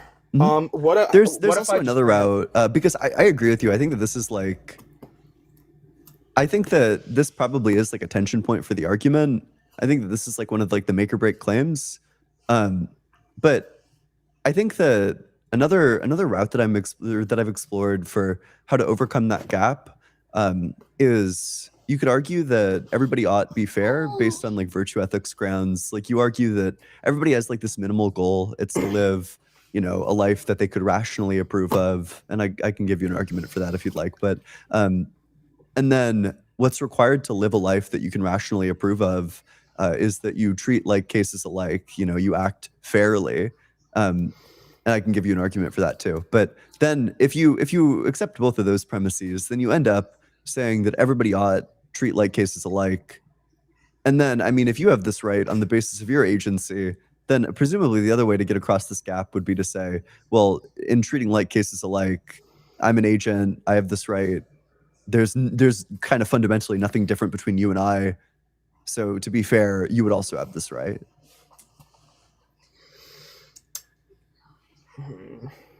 So I guess the like cases is where I'm sticking. So let's imagine like if I'm like a father and a husband and I work really hard and I contribute to society. These are all things that may produce some like return of like some form of right or whatever. And then I compare that to like someone who's like a homeless person who doesn't necessarily go around hurting anyone, but just kind of like sits, or let's not say a homeless person. Let's just say someone who's just kind of sits in their house and lives off government assistance and all that. Couldn't I then, if you base it off of that second justification for ethics that you gave, couldn't I then just say that people who like that these are not like cases, and so it doesn't follow that they have rights and I don't have rights? No, because the property that's sufficient, like kind of what the Gorth argument establishes, is that the property that's sufficient for you to deem yourself as having a right is that you're an agent, and the homeless person is also an agent. Isn't that the first argument though? Yeah, but specifically, it's how we get across the gap with 8. So you'd kind of like run So the that was same like a argument, like supporting you'd say, I'm an agent, that's sufficient for me to have this right. And then you then get across the gap from I have this right, therefore everyone does, by saying that, everybody ought treat like cases alike. And this would be treating like cases alike to deem that because you're an agent, you have this right, therefore, this person's an agent. So to treat like cases alike, you should deem them as having that right. Okay. So what if I go and say, so basically objective ethics, like in this context, we're not talking mind dependency, we're talking, or mind independency, we're talking stance independency, correct? Yeah, probably. I'm not sure that it's coherent to talk about ethics where there are no minds. I don't think that that's like super meaningful. No. So and as a Christian, I wouldn't even say that anything is objective in the sense that it's mind independent, because that's true. That's a good point, actually. Yeah. Minds. But I just don't like using the objective in that word. I use stance. But what I would say is, if I have the stance of my goal is being dead, do I then need to claim a right to my freedom and well-being to achieve that goal, or can I just not take any action, or can I just like? I think there's like plausibly a couple of moves the Gorthian could say. The Gorthian could probably just bite the bullet and say that's an impermissible goal because it leads to a contradiction. But maybe you want to say, maybe you want to hold like. What would be that contradiction? That in order to pursue the goal of being dead, you would need to will that you're alive to take the actions in the first place. So you'd be both willing that you're alive and dead. So maybe they want to say that, but then maybe they want to say, I don't know. I'm sure that there's like some response to this, but maybe they want to say something else. Maybe they want to say something like, well, this is like a guide to like values, like valuing rights in others, that this doesn't apply to yourself, maybe, or that you're not making the claim. You're making the claim about what others ought not do to you. You're not making the claim about what you can do to yourself. Although I do think it's plausible to. It could just be the case that you say, nope, it's impermissible to die. I bet there are probably other responses out there. Okay. What if I just say that my beliefs are true because I presuppose them to be true? This feels like a pivot. Not kidding. Sure. Not kidding. So probably the biggest issue that I would have is it would seem. So my daughter, she was like 2.5 pounds when she came out the womb, because she was like she had like a long NICU stay or whatever. maybe you can ground. I think I haven't been able to disprove the idea that you can ground ethics objectively, but seemingly the ethics that you've grounded don't really predict the ethics that we have. And basically, what I'm trying to get at is, how could you, like, it seems like you need an agent to be, or you need to be an agent to have your freedom and well-being respected and have a right to that. How could you classify, like, a 2.5-pound baby that just came out of the womb as an agent? To me, that seems like a stretch. I wouldn't say they take any actions to have, like, achieve goals. Oh, I think that's I'm defining like all of those terms like very loosely, to the extent that I'd probably apply this to like animals as well. But I mean, I do think that there are like certainly some cases that I think it's hard for like the Gorth stuff to account for, which is actually why I run the Gorth argument for ease. But I think that like the true picture probably looks something more like virtue ethics. And I think that the response that you want to give there is that, you know, you need to, there's like a specific set of things that you need to value in order to take any action at all. You know, you need to value your life, you need to value your agency, you need to value like human life, etc. And to be consistent, you're going to need to apply these values in like some other case as well, that, you know, even if your 2.5-pound baby doesn't take actions because they can't or whatever, you know, they still possess things like, you know, they possess some level of like autonomous metabolism in the same way that you do. They possess human life. Like, I don't know, I value things like human life, and I value things like agency. Virtue ethics is going to say that you need to value like a lot of things, but you know, it's a particularist view, so it doesn't hold that there are like general moral principles, but instead that there are like a lot of different considerations that shape, that they form like a practical shape for like a situation, for what you ought to do based on the factors that are present. Okay, so you said that in order to achieve any goals as like an adult human being, you would have to value your life and human life.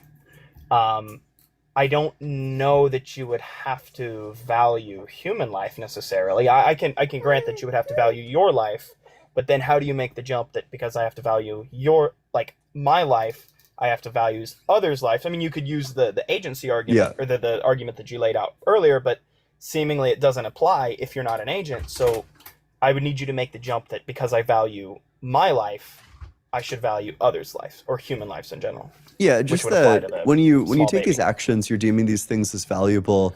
But, you know, there is, with respect to life, there is no difference between like you and this other human. And by the way, you know, before you run like the animal argument, I am vegan, so yeah. I think that you're on the hook to value a specific set of things. I think that there's like certain things that need to be valued in order for you to take actions, and that, you know, these values need to be to some extent like universalized. That it's not just like you value this in yourself, but you just need to value that thing in general if you're deeming it to be valuable. But it certainly wouldn't be logically necessitated, though. Like, what if I just deem it valuable because it's a first-person perspective? If you were in a different perspective, you would also deem it valuable. How do you like make the like? I'm like fine with making like saying it seems like evidentially you should value other lives if you value your life and you're supposed to be fair. But how do you make the logical, like, I guess, inference or deduction? Like, how do you get the jump without appealing to some other standard from me valuing my first-person perspective, or me valuing my freedom or my life so I can make actions, to me valuing a baby that I wouldn't consider an agent? Because I don't think my daughter, like when she was 2.5 pounds, I don't think she even knew what a goal was, much less had one. Sure. So one of the arguments that I don't know, I think it's interesting. It kind of takes like a different route, but you know, part of what goes into living a good life is that you value yourself, you value like some of your like core features. You know, there are a lot of like very shallow features about you, but there are like a lot of like very essential features about you. A lot of like very, very deep features about you. One of those features is that you're alive. You would quite literally be like an utterly, like there just isn't like any sort of identity that could be had across the you that's alive and the you that's not alive. That's one of the features. So if you value your own self, that's going to involve like valuing these features, which are going to include things like life.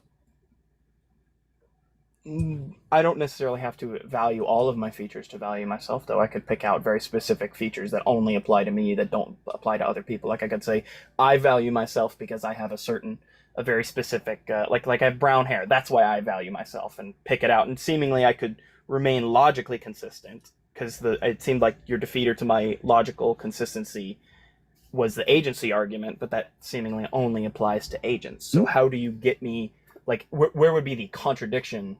Or where would it be illogical for me to say, I think that brown-haired people are better, and I'm a brown-haired person, therefore I'm better, and I value brown-haired people, and I'm brown-haired, so I value myself. But there's a couple of moves that could be made here. The first move is that you could just take like a pretty direct route and say, well, I mean, if you don't value all of these like core features to yourself, then you kind of just don't value yourself. What it means to value yourself is that you value these like core inalienable features about yourself, that you're like a human, you're an agent, you're alive. The other route that you could take if you're not satisfied with that answer is that you could say, well, if you were in somebody else's perspective, if you were in the perspective of somebody who's a redhead, God forbid, the argument would still go through. And at that point, you wouldn't value having brown hair. So in order to treat like cases alike, in order to be consistent, the features that are generating this are going to be things, or the feature that generates obligations in my mind is agency. I don't see how you could have obligations if you're not an agent, but what that means is that these obligations and these values in general are going to just stem from agency. Yeah, but okay, so basically you said if I switch perspectives into like somebody else who didn't apply to me, like, yep. I mean, maybe, yeah, that's fair. But why do I have to consider that if I can clearly see these are not like cases because I have brown hair and they have red hair? Those are clearly two different things. Just because it's arbitrary doesn't necessarily mean it's contradictory. Arbitrary things aren't necessarily like violations of the laws of logic. So basically what I'm trying to get at is where would be the violation in the laws of logic in the statement that brown people are or specifically agents are good, or all agents and any non-agent with brown hair is good. Sorry, what's your category again? What do you mean, what's my category? You said you like laid out like a specific like category just now that was like a conjunction of things. You said brown people. I think you meant to say brown-haired people. Yeah. I definitely meant to say brown-haired people. Sure. Okay. So the conjunction would be the agents, like all agents, as you demonstrated with the agency argument, like ethics or freedom and well-being is a requirement for all agents. But then specifically like with the very, very, very small children, which I wouldn't consider them agents, only the small children who have brown hair. Okay, sure. So you value all agents and then the small children that have brown hair. Yeah. So what would be like the contradiction in that worldview? Yeah. So I think in general, like the way that this would interfere with like the way that the argument would interact with this is that you'd want to say that this is not like one of the core features that you're required to value is brown hair. In fact, you should be responsive towards things that are like genuinely valuable, which are going to be things that are the precondition for value. There's like this set of things that you need to have in order to be able to value anything at all. Those things are going to be, life. They're going to be, agency, deliberation, I would say it'd be only agency, mind, etc. And metabolism as well. There's like a lot of things go into you being able to value things. But by valuing things, you confer value onto things. But in order for you to confer value onto things, well, you just need to be valuable. You would need to be a valuable individual in order to do a thing like that, to confer value. That means that you need to deem all of these things as requisite value, or as like requisite valuable things. So I guess I could kind of apply that same argument. So it seems like you're saying these things are necessary for my existence, and therefore I should value these things, which I guess that's fair. But I don't know. What if I could just say that these things are necessary but not sufficient for value? Like obviously I could say atoms are necessary for your consciousness because you need a brain and you need atoms to have value all atoms in like trees. Like you shouldn't or eat plants. You shouldn't eat plants because it like breaks down atoms or not atoms, molecules or whatever, right? Mhm. So couldn't I just parody the same argument? It's almost, I guess it's a reductio. I don't really know. Yeah. But wouldn't it seem to be if I have to value all things that are necessary for me, then doesn't that mean that you have to value all the things down to the smallest level that are necessary for you, like molecules? Yeah, I think Sorry, that baby, that's give me a fine. second. I think that it's fine to Go say ahead. that, you know, you need to give like some degree of value to some of this. But of course, because there are so many particles, you don't need to value like these specific ones. But yeah, I mean, I do think that you need to value things like the particles that allow for your existence. And Hey, I'm that gonna. helps. Sorry, I gotta cut you off. I gotta go on to a birthday party. I'm officially running from the. That's okay. I appreciate the conversation. I thought it was enjoyable. But come back up later and we can hopefully. Oop, fuck. Okay. Well, hey, thanks so much for coming on up. If you're in that guest request, if you want to debate the topic, if you think that God is real, you know, if you think that if you believe in the God of the Bible, the Torah, or the Quran, or else you're like a deist or something, you know, feel free to request to join. Let's read some supers. Gray Lauren, thanks so much for the super chat. When a theist says God is needed for knowledge, is that literal? Yes. One cannot know a cake recipe without God in your life. Well, they're saying that the worldview can't account for it. The steel man of the transcendental argument is something like this, that your worldview doesn't provide like a metaphysical thing that is able to account for why this would obtain as opposed to not obtaining.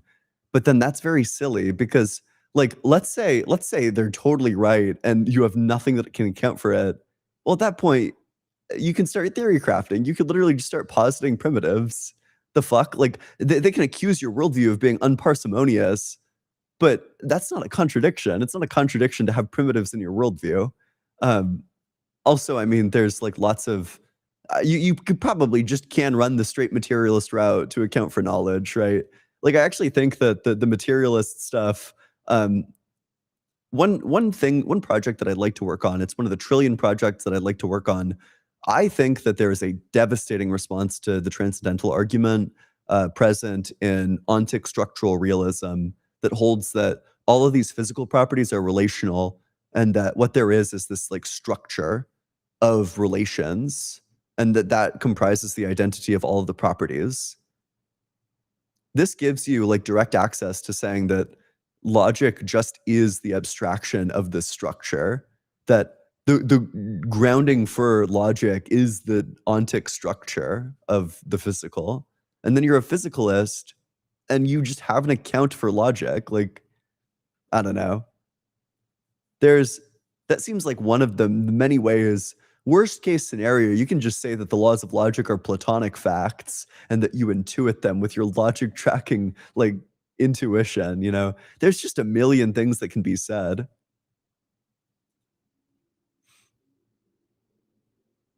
Levi Raff, thanks so much for the super chat. Adam and Eve doomed by God because he lost to the serpent. Chud God, why am I being punished because he's not perfect? Oh, the irony. Yeah, get good, God. Be more persuasive. Peel, thanks so much for the super chat. YouTube cannot see the notepad. I apologize. I disavow.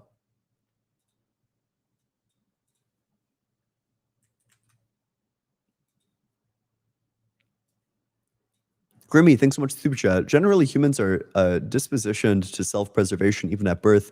That's why a baby cries when it's hungry. True. Yeah. Well, I agree with that. I do think that I probably would describe like a baby as an agent. I do think that crying to get fed is taking an action to achieve a goal.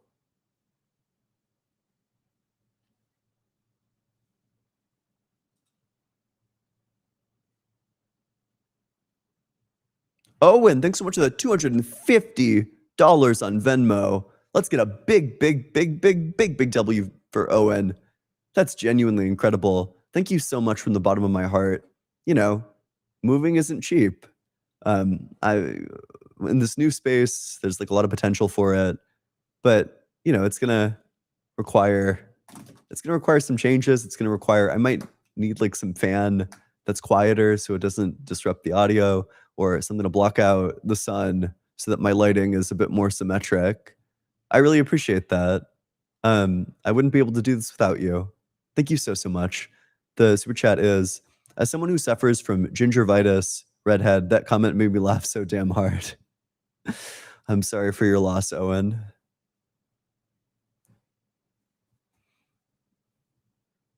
Problem of evil, but it's like the problem of gingers.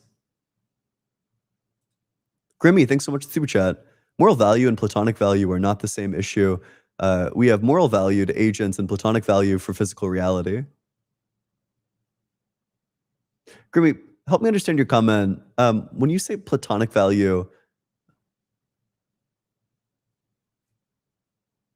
I want to understand your comment better, but I don't want to comment on it until I understand it a bit better. But regardless, thank you so much for the super chat, and thanks so much for being in the community as well. You're also welcome to like DM it to me. Tracy, formerly Yanto, thanks so much. The beard, yeah, the beard's gone. Girlfriend said the beard needs to go, and the beard is gone. I was gonna have the debate on Friday, which is the same day that my girlfriend would have showed up, but I couldn't do it to her, you know, because the debate got delayed. You know, it got pushed back. I simply wouldn't subject my girlfriend to one more day of like ultra scratchy kisses, which is what I would need to do if I were to keep the beard. So it's gone.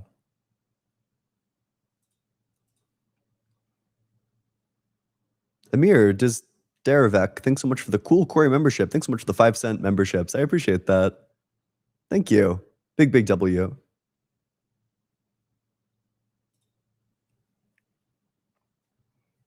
Phantom, thank you so much for the super chat. Gosh, I would love for something targeted against Tag. I want to start telling them that they're it. Also, $20 to make the walls naked no more.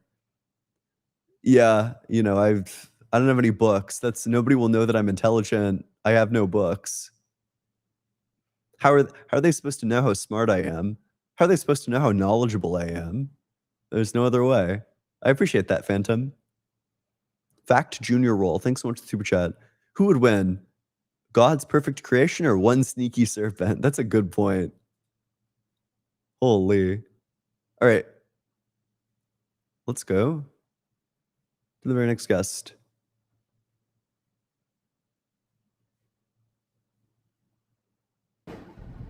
Hey, how's it going? Hey, Ian. Yep. How old are you? I'm 45. And what religion? I'm a Christian. I believe in Jesus Christ. Yep. What makes you think God exists? Oh my God, there's so many things. As I said in the text earlier, human infants are one of the biggest proof that God exists. Yeah. There's What about not infants? A single other species other than human infants. Human infants are the only thing that takes a couple years. I wouldn't even say a couple years, a few years to be able to live on their own. I have bad news for you. It's the same thing is true for basically all of our like common relatives, like all of our close ancestors. Like for chimpanzees, I don't know, Wait, what? when does a chimpanzee Okay, chimpanzees. maturity? Sure. Is that the only?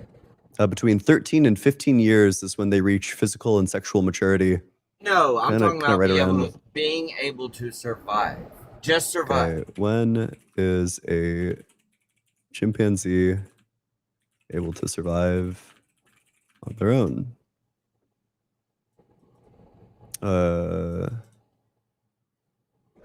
Like 4 to 6 years old, I wonder for Or- humans in the wild, I wonder at what age a human would be able to do this. Oh my God. There would be no. There would be. It's just not. It can't happen. Ian, you are smart, man. You are a really smart guy. Like, I've watched a lot of your lives.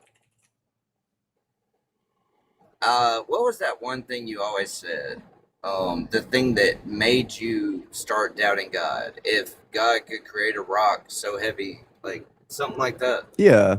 Wait, I guess we could run that one. Do you think that God can make a rock that's so heavy that he can't lift it? Okay. That I always I thought about that and I was like, well, you're assuming God has arms and legs and that's a whole different thing. Like, I don't believe in that contradiction because you're looking at God like he's a human being. Like, We could change it to something that God can do. Just God have the power to, I don't know, make a rock that he can't destroy. I think God makes the rules. But is that a yes or a And- no? Wait, say it again. Does God have the power to make a rock that he doesn't have the power to destroy? No. No. Then he's not all powerful. I think that's irrelevant, like hugely irrelevant. You're thinking in human Okay. terms. You're thinking in literal. So basically, you're thinking in the way only we can think. You can't think the way God thinks because God is outside of space and time. He's outside of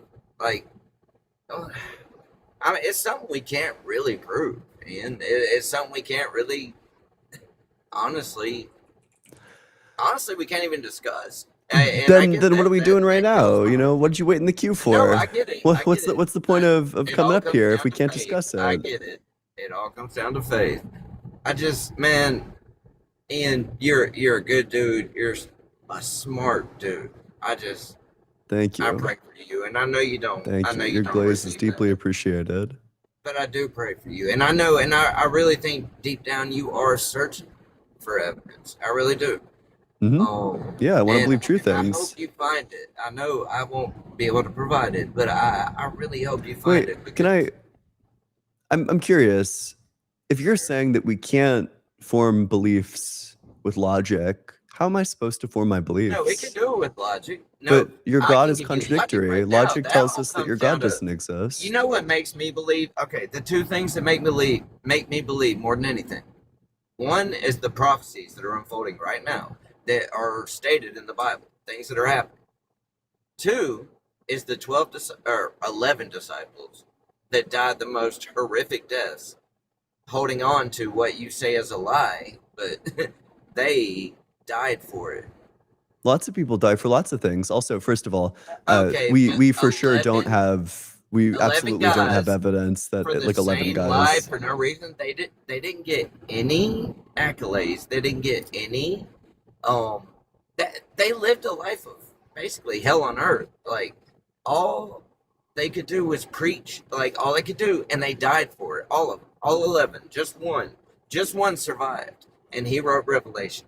Yeah, so here's the problem is that I don't think that we have the evidence to establish that these like other 11 died for. There's more. I don't in think the that we have any Bible. evidence to think that anybody other than I think who is it? Like There's Peter? like 5 different sources. I think other the than only Bible. evidence that we have that one of them was martyred is I think we have evidence that Peter was martyred, but we for sure Yeah, don't he have was evidence that the crucified other upside 10. down. Yeah, but I mean, there are people that die for their religion. For example, there's a Hindu priest named Shanti Kali who was executed by Christians. He claims to have seen like the Hindu gods. I don't And- like that word, and- Christians. Ugh. I don't know. Do you want like follower of Christ? Do you want like he was executed by Follower- people who had a relationship follower with of Christ? Jesus. Like I would say that follower of Jesus. Yeah, Or he was. follower Yeah, of so Jesus. okay. Anyway, How about Shanti that? Kali was executed by followers of Jesus because they asked him to repent or to Sure, people to suck. recant his testimony that he had seen the Hindu suck. gods. And Shanti Kali said no. He said, I saw what I saw. You know, I saw the Hindu gods. I know Hinduism is true. I'm not going to recant my testimony. And then they killed What him. did he see? No, I'm not. He saw the Hindu What- gods. He saw. Was he on any kind of hallucinogen? Well, I mean, what was the? Do you know the story? Like what? He said he had like visions of the Hindu gods. Okay. And he was willing to die for it. Do you think he died for a lie? Well, I mean, that's one person, but I'm talking about 11 people. Wait, sorry. I don't think that you have evidence to establish that 11 people got martyred. I think you might have evidence to establish that So you Peter really got don't martyred. think the 11 But I disciples don't think were that real? I have any evidence to think that the other 10 got murdered.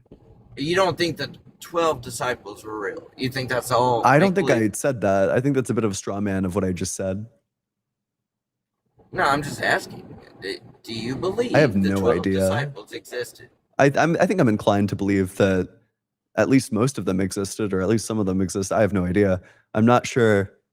I don't think that it's a radical claim to say that disciples existed, that like a historical person existed. Like, for example, I think Jesus was a real person. I think he's a real historical figure. I don't have any problem with that. But, you know, I don't know why I would think that they got martyred is the thing Well, I that I'd be know. interested in evidence for.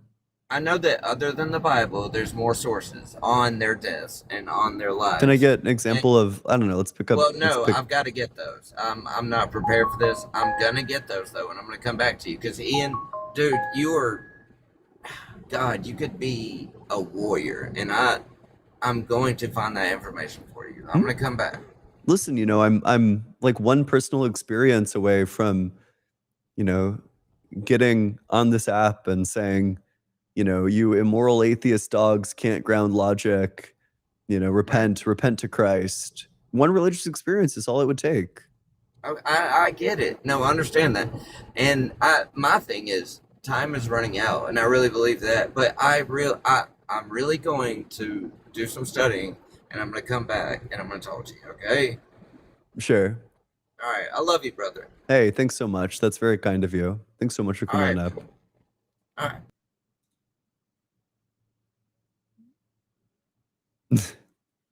Jesus says, kiss your homies on the mouth. That's funny. It's from our Discord. You guys should all join the Discord. It's discord.gg/allegedlyian. What was I looking for? We're also doing like a reading group. We're reading Rosalind Hursthouse's on virtue ethics.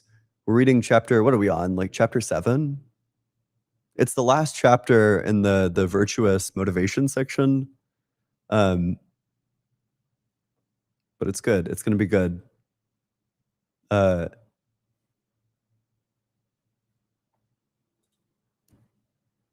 But you should go check that out. Okay, let's go to the very next guest. Hey, how's it going? Yeah. What's up, bro? Yep. How old are you? I'm 22. And what religion?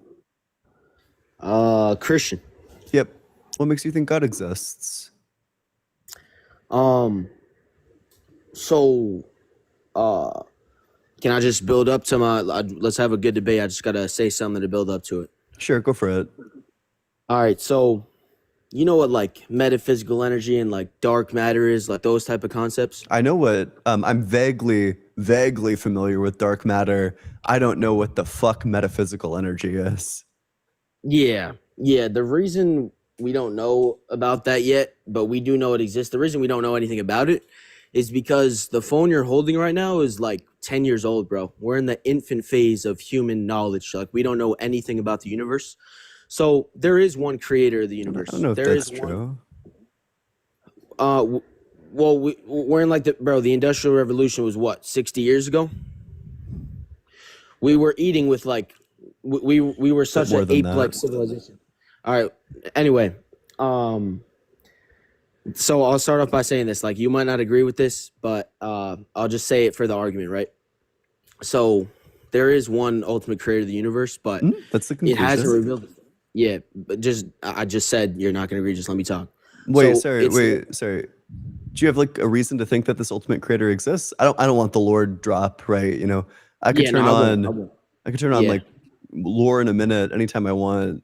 You know, I Yeah, I want got the you, reason bro. to think that God exists. Yeah, I got you. I just gotta. It doesn't make sense. It'll make sense in like 2 minutes. Let me just say something. I got you, bro. How about we get to the reason to think that? How about we get like God exists because, and then you fill in the rest. Yeah. So I was gonna do that. You just gotta let me talk and just have like a calm, kind debate. I don't want to have an argument. I just want to have a cool conversation Yeah, with you. that's fine. But you know, it would be a disservice to my audience to let you ramble All if right, you're bet. not Yeah, I giving got like you. evidence or an argument. So if you're not giving evidence or an argument, if you're just like lore dropping, I'll probably jump in and say, hey. All right, bro. Can I talk now? Yeah, go for it. All right. So in my I don't think the creator, like the ultimate creator, like you're right. I don't think he's ever gonna reveal himself or itself. It might be a source. It might be an entity that created all this. But you know what he did create in the beginning? Metaphysical energy and metaphysical beings. Not granted. I'll explain. You got to let me talk.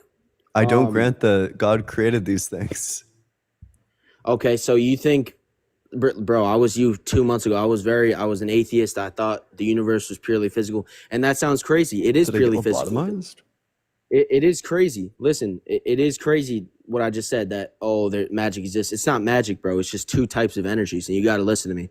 There's two types of energies in the universe: metaphysical energy and physical energy. You know how energy can't be created or destroyed? Yeah, that's a fact. You know how there's it's a fact that energy is inside all of us. Sure. Yeah. Yeah. So think of the brain as like the translator for the soul. If the brain is affected by Alzheimer's, the brain stops functioning. But super not grant. Like I don't grant that it's the translator for the soul. I don't grant that a soul exists. No, I got you, bro. I'm just trying to have like a cool conversation. I'll start using facts. I'll try to start using facts. Yeah, please. I'd appreciate that if you put the fictions away and brought out the facts. All right. What is metaphysical energy, by the way? Oh shit. It's like, I think it's pretty much just like relating to like bars. Oh shit. Oh no. Just let me explain. Let me explain, bro. Just I could here. Do you have a computer next to you? I have a computer in front of me. Yeah. Can you Google something while I tell you? Yeah. All right. Just Google why we know nothing about metaphysics and dark matter. It's because we have had no time to explore it. Because it's literally 2026 and we invented smartphones 14 years ago, bro. So we know nothing about the universe. All the comments laughing. You guys know nothing about how the universe really works, and you're clueless. Wait. You mean you said metaphysical energy? Do you mean dark energy? Yeah, those type of things. Do you think that that's interchangeable? Dark energy and metaphysical energy? Interchangeable? What does interchangeable mean? Do you think that you could just like substitute one for the other? Like, I'll give you an example of things that aren't interchangeable. You know, I can't say that charity is good, and by charity I mean, you know, like murdering an entire family. You know, murdering an entire family is not interchangeable with charity. Like metaphysical energy is not interchangeable with like dark energy. What the hell did you just say? Sometimes you can't just switch the word for the other word. Sometimes the words that you use actually matter, and we should be like precise with our wording. Okay, from this point on, I'll do that. Okay, I appreciate that. So we put the fictions away. We brought up the facts. We're gonna be precise with our wording. Sure. All right. So, in my opinion, let's just real quick before you kick me, I just want to say one more thing. It's just a cool thing I want to tell you because you're a show dude, man. I just want you to enjoy life more. Like, so in the beginning, when those entities that operated on that different level of energy, like dark energy. Okay, let's go on to the next one.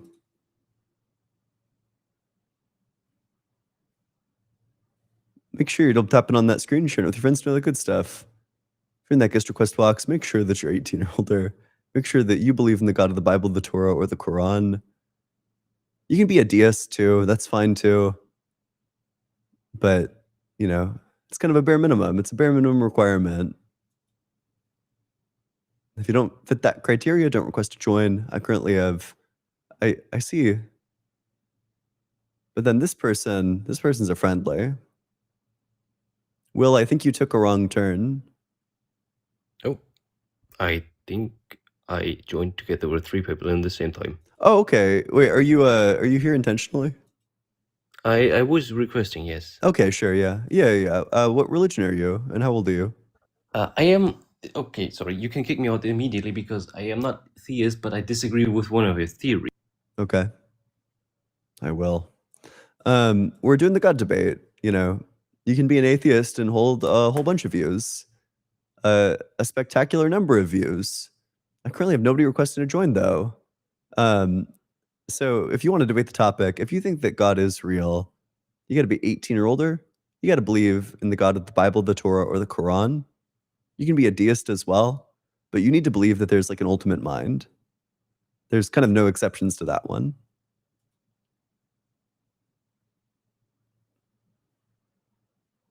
Let's see.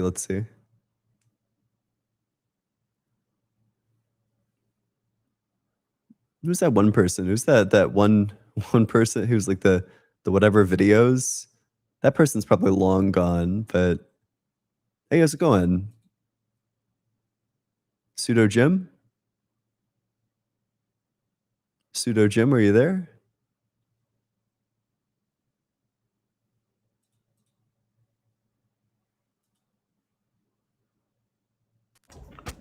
Hey, how's it going? Hello? Yep, how old are you? Hey, I'm 31. Yep, what religion? I'm Muslim. Yeah, what makes you think God exists?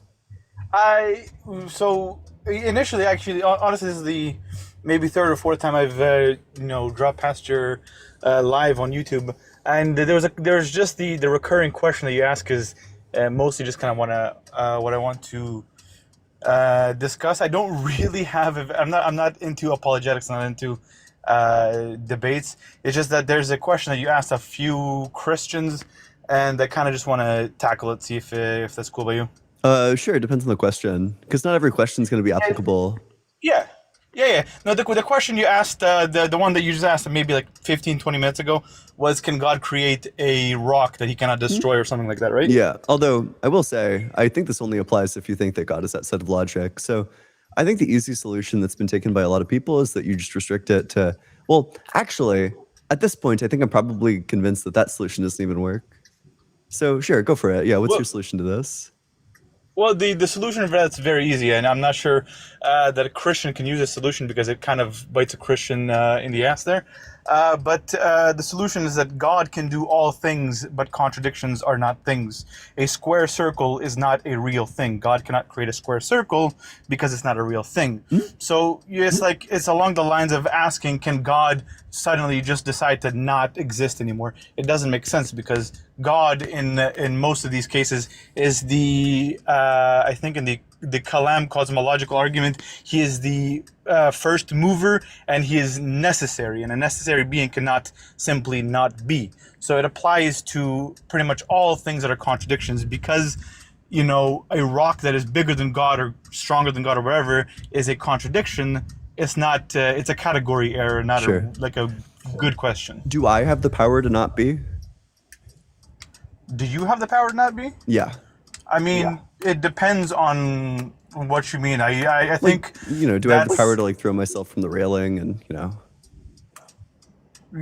you have the power to throw yourself in the railing. That doesn't mean you simply cease to exist. Your body is still there. Your organs are still there. Your blood is probably going to be pouring out of some orifice somewhere. So you're still going to be there, but your consciousness might not be there. That's different. But do I have the ability to make this object that has the Ian identity no longer have the Ian identity? I mean, I'm even willing to concede that you might be able to have that, but that doesn't exist for God, because God being a necessary thing means that he is necessary, and for him to not be would be contradictory to his existence, would be contradictory to his attributes. Yeah. So he can't do a contradiction. Yeah, but then the problem that we run into is that I have a power that God doesn't. So it's not clear that God could be all-powerful. I don't think that's an issue in general because God cannot lie, but humans can lie. Is that an issue that humans have a capability that God does not? God simply cannot lie. I don't know that that's really a problem, though. Sure. So, okay, you'd say that you just need to be able to do anything that wouldn't be a contradiction with your nature. I think God, God cannot do anything that's contradictory to his nature. But I mean, you're saying humans too. Lying is in the human nature. Human nature consists of the ability to lie. Human nature also has the property of being finite, and so humans can die. God cannot die. That is contradictory to his nature, and so this argument, that's why it doesn't really work for Christians. Yeah. Because Jesus died and Jesus is God, so it doesn't really work. Yeah, sure. So you are saying that what it means to be all powerful is that you can do anything that's within your nature. No, anything that is possible. But it's possible for a being to, make themselves no longer exist. So then God would have that power, but he doesn't. No, but that possibility is because it's contradictory to his nature, and because of that, it is impossible. Sure. So the being can do everything that's possible to do in its nature. I mean, sure, I guess. I think I can willing to concede that. Then my water bottle is all powerful. It can do anything within its nature. I'm not exactly sure if I'd agree with that. What's the thing in my water bottle's nature that it can't do? I think what it boils down to really is because God can do all things and contradictions aren't things.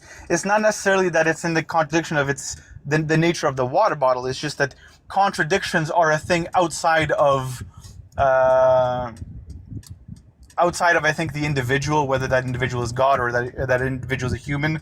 But I think you do have a point there that I don't really have a good answer for, which is why I prefaced all of this by saying that I'm not into. That's okay. I'm not a very good apologist. I think that this is like an outstanding problem for like theistic philosophy is that there doesn't seem to be like I agree probably the move that you want to make there.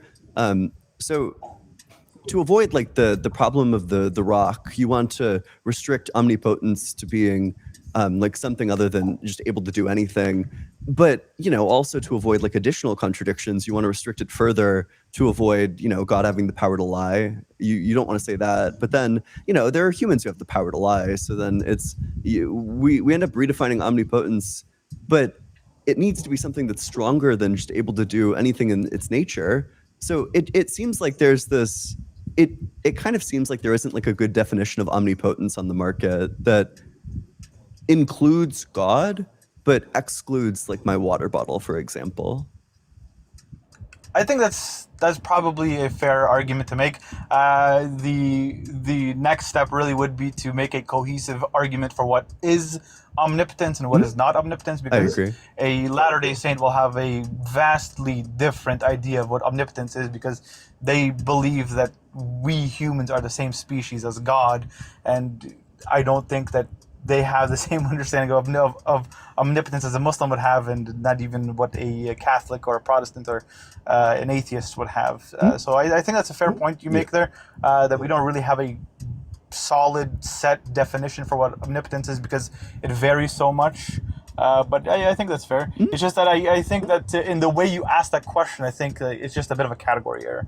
But that's kind of my opinion. I'm not exactly firm on where I stand on it. It's just the way I view it right now. I probably have to do a bit more research into it. Yeah, maybe. I mean, I don't think that this is like a totally fatal objection, but I think that where the literature stands right now, I think that maybe there'd be a workaround for it if there was like a good definition of omnipotence, but alas. But is there anything else? No, that was it. It came across a couple times, and you seem like a cool dude. I just want to chat it up. That's it. Absolutely. Hey, thanks so much for coming on up. Appreciate you. Thank you. Take care, man. Yep, you as well. Yeah, that dude was chill. Where's the one person? It was like whatever videos. Let me invite that person on up. Oh yeah. Come on up. You didn't figure out how to request, but come on up. Let's see it. I have nobody requesting to join. If you want to debate, you got to be 18 or older. You got to believe in the God of the Bible, the Torah, or the Quran. You can be a deist as well. I don't mind that. You know, no gibberators. No gibberators. Absolutely, positively no gibberators. But, you know, if you want to debate the topic, I currently have 0 people requesting to join. It could be you. You could be it. I see that scumbag Dr. Blitz. Oh, wait, that clavated videos. I thought it was elevated videos. I'm inviting you. Are you not seeing the invite?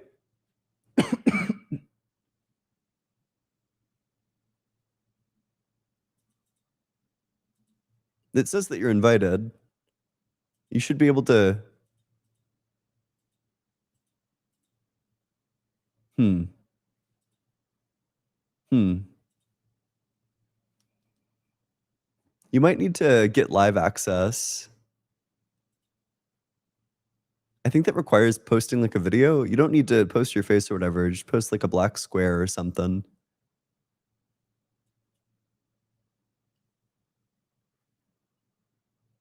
User, are you there?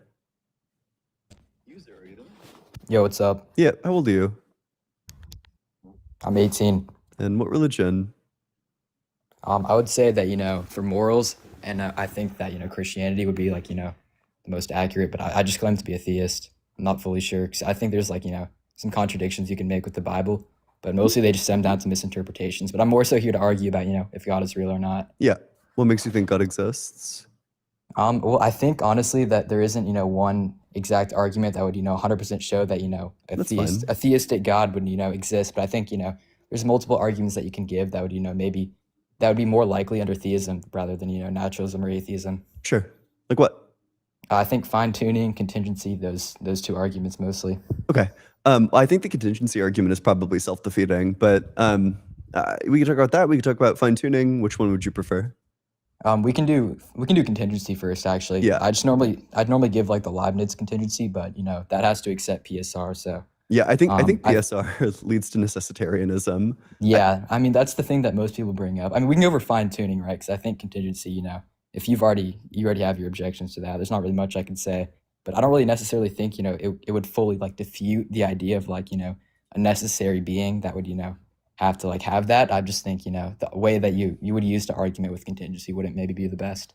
Yeah, I mean, well, kind of the core problem is that in order for the argument from contingency to get off the ground, there kind of needs to be contingency. So at that point, the PSR just kind of isn't doing anything. You don't think things can be contingent? If the PSR is true, I don't think that things can be contingent. If every contingency needs an explanation. Yeah, I think that's kind of what it's saying, right? Like if you were to make a box, you were to put every contingent thing within that box, you know, you can't just have the explanation be another contingent thing. So that's why like the jump would be, you know, it needs like a necessary cause. Yeah, but the connection between them, like the fact that, I don't know, God explains like this whole set of contingent things, you know, is that fact necessary or contingent? Can you repeat that? Yeah. So we have the fact that God explains all of the things. You know, he explains the universe and all the things in the universe. What do you mean explains? I don't think it's like, you know. In the sense of like every contingency needs an explanation. Yeah. Just that he accounts for why they exist. So is the fact that God accounts for this specific set of contingencies necessary, or is that contingent? Well, God would be the necessary, you know, explanation. So in that sense, he wouldn't be contingent. I'm not speaking about I'm not speaking about God. I'm speaking about the fact itself. The fact that he explains all of these contingent things. Is that fact necessary or contingent? Well, that's contingent on, you know, if God does exist. Okay, well, but then that would be in the set of all the things that God is explaining. Yeah, but you know, if you do say there is a necessary cause, then God would exist, and so you know that would, like, you know, the fact would be like, you know, true.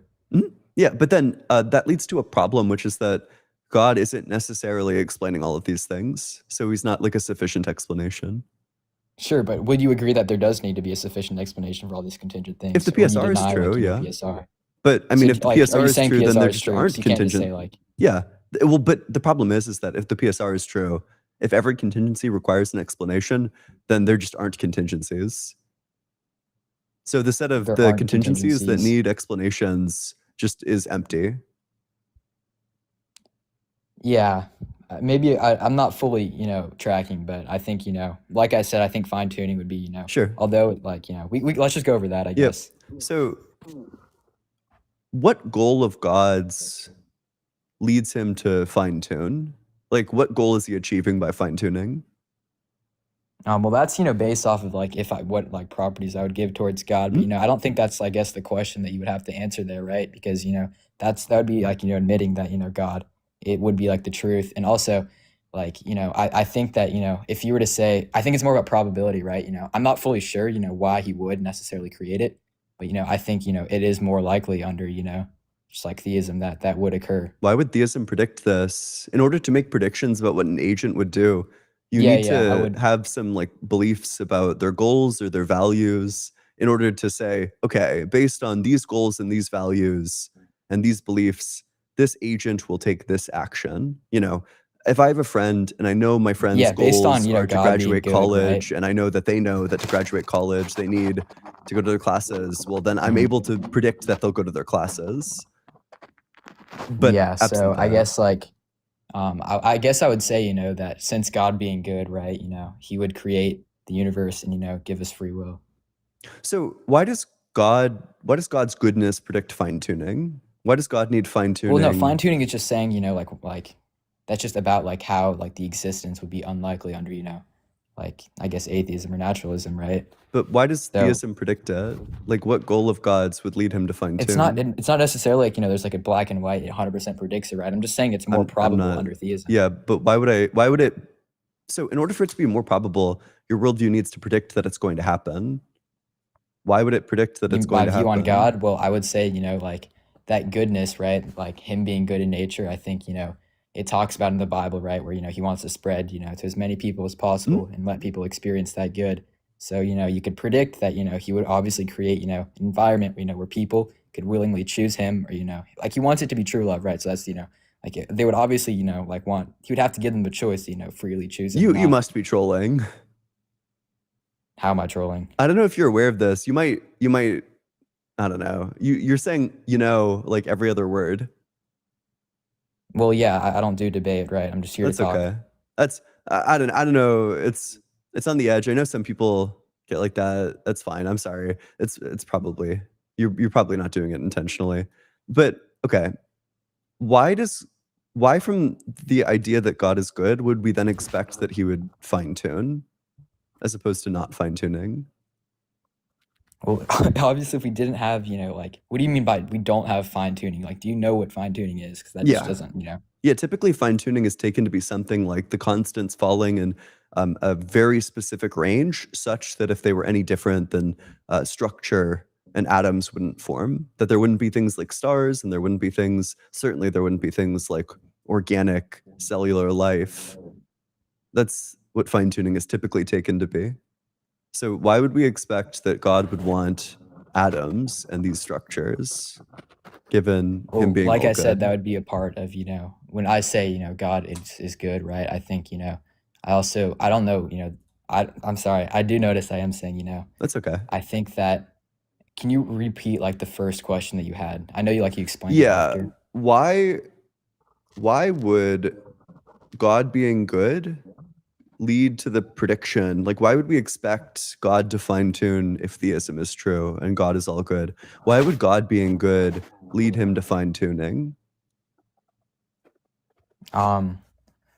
Well, I think that fine tuning shows that God does exist because, like I said before, I'm kind of just gonna like circle back to what I said. I think that if he wants, like his main goal is, I guess for other people to, like for I guess people to really make the choice and I guess like, find his goodness and really love him because, that's what he talks about as, his main goal in the Bible. And, he wants people to really turn towards him.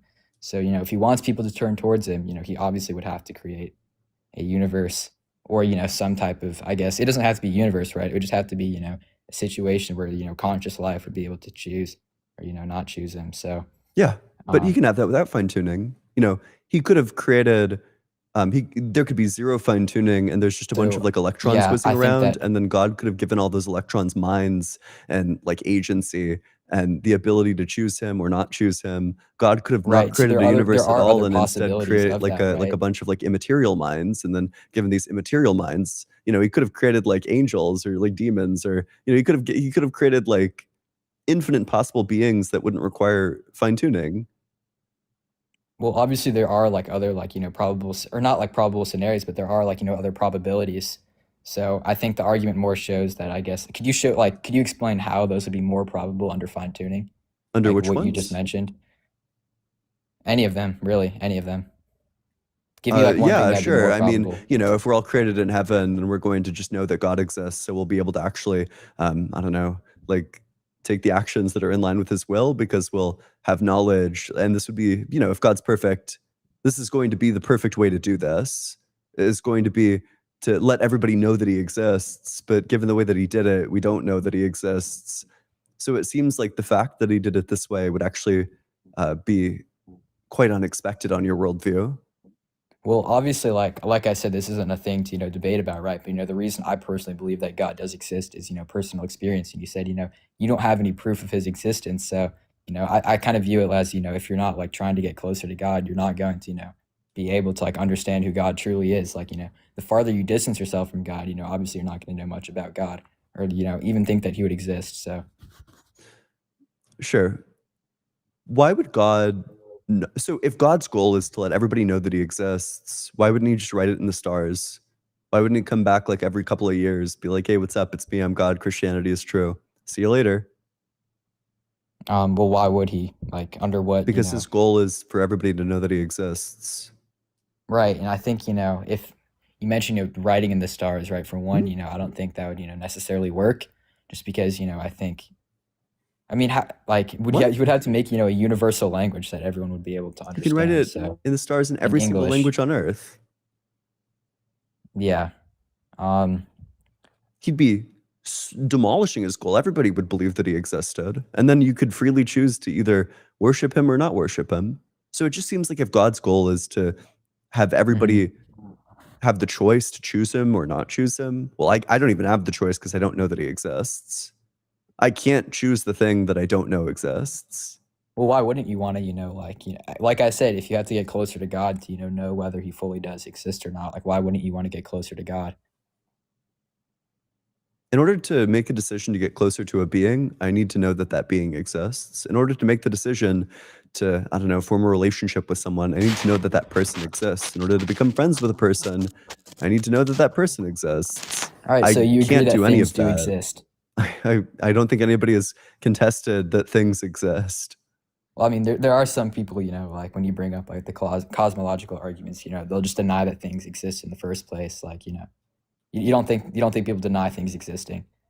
I can Are you give you a talking debater to right like now. Peter Van den Wagen? Like who are the mereological not like are you talking like Buddhists? Like who are the people that deny that things exist? No, some atheists deny that things exist. Yeah, I'll bite. What are the names of the people? I think his name is Monkey Boy Logic. He denied that things exist I when facing the. doubt that Monkey Boy denies that things No, exist. he did. He got out of that. I think he was trying to deny PSR or like the Kalam, but he denied that things exist at all. Okay, I'd be very surprised. I mean, maybe that's true. Who knows? I don't know. Let me DM him on Discord.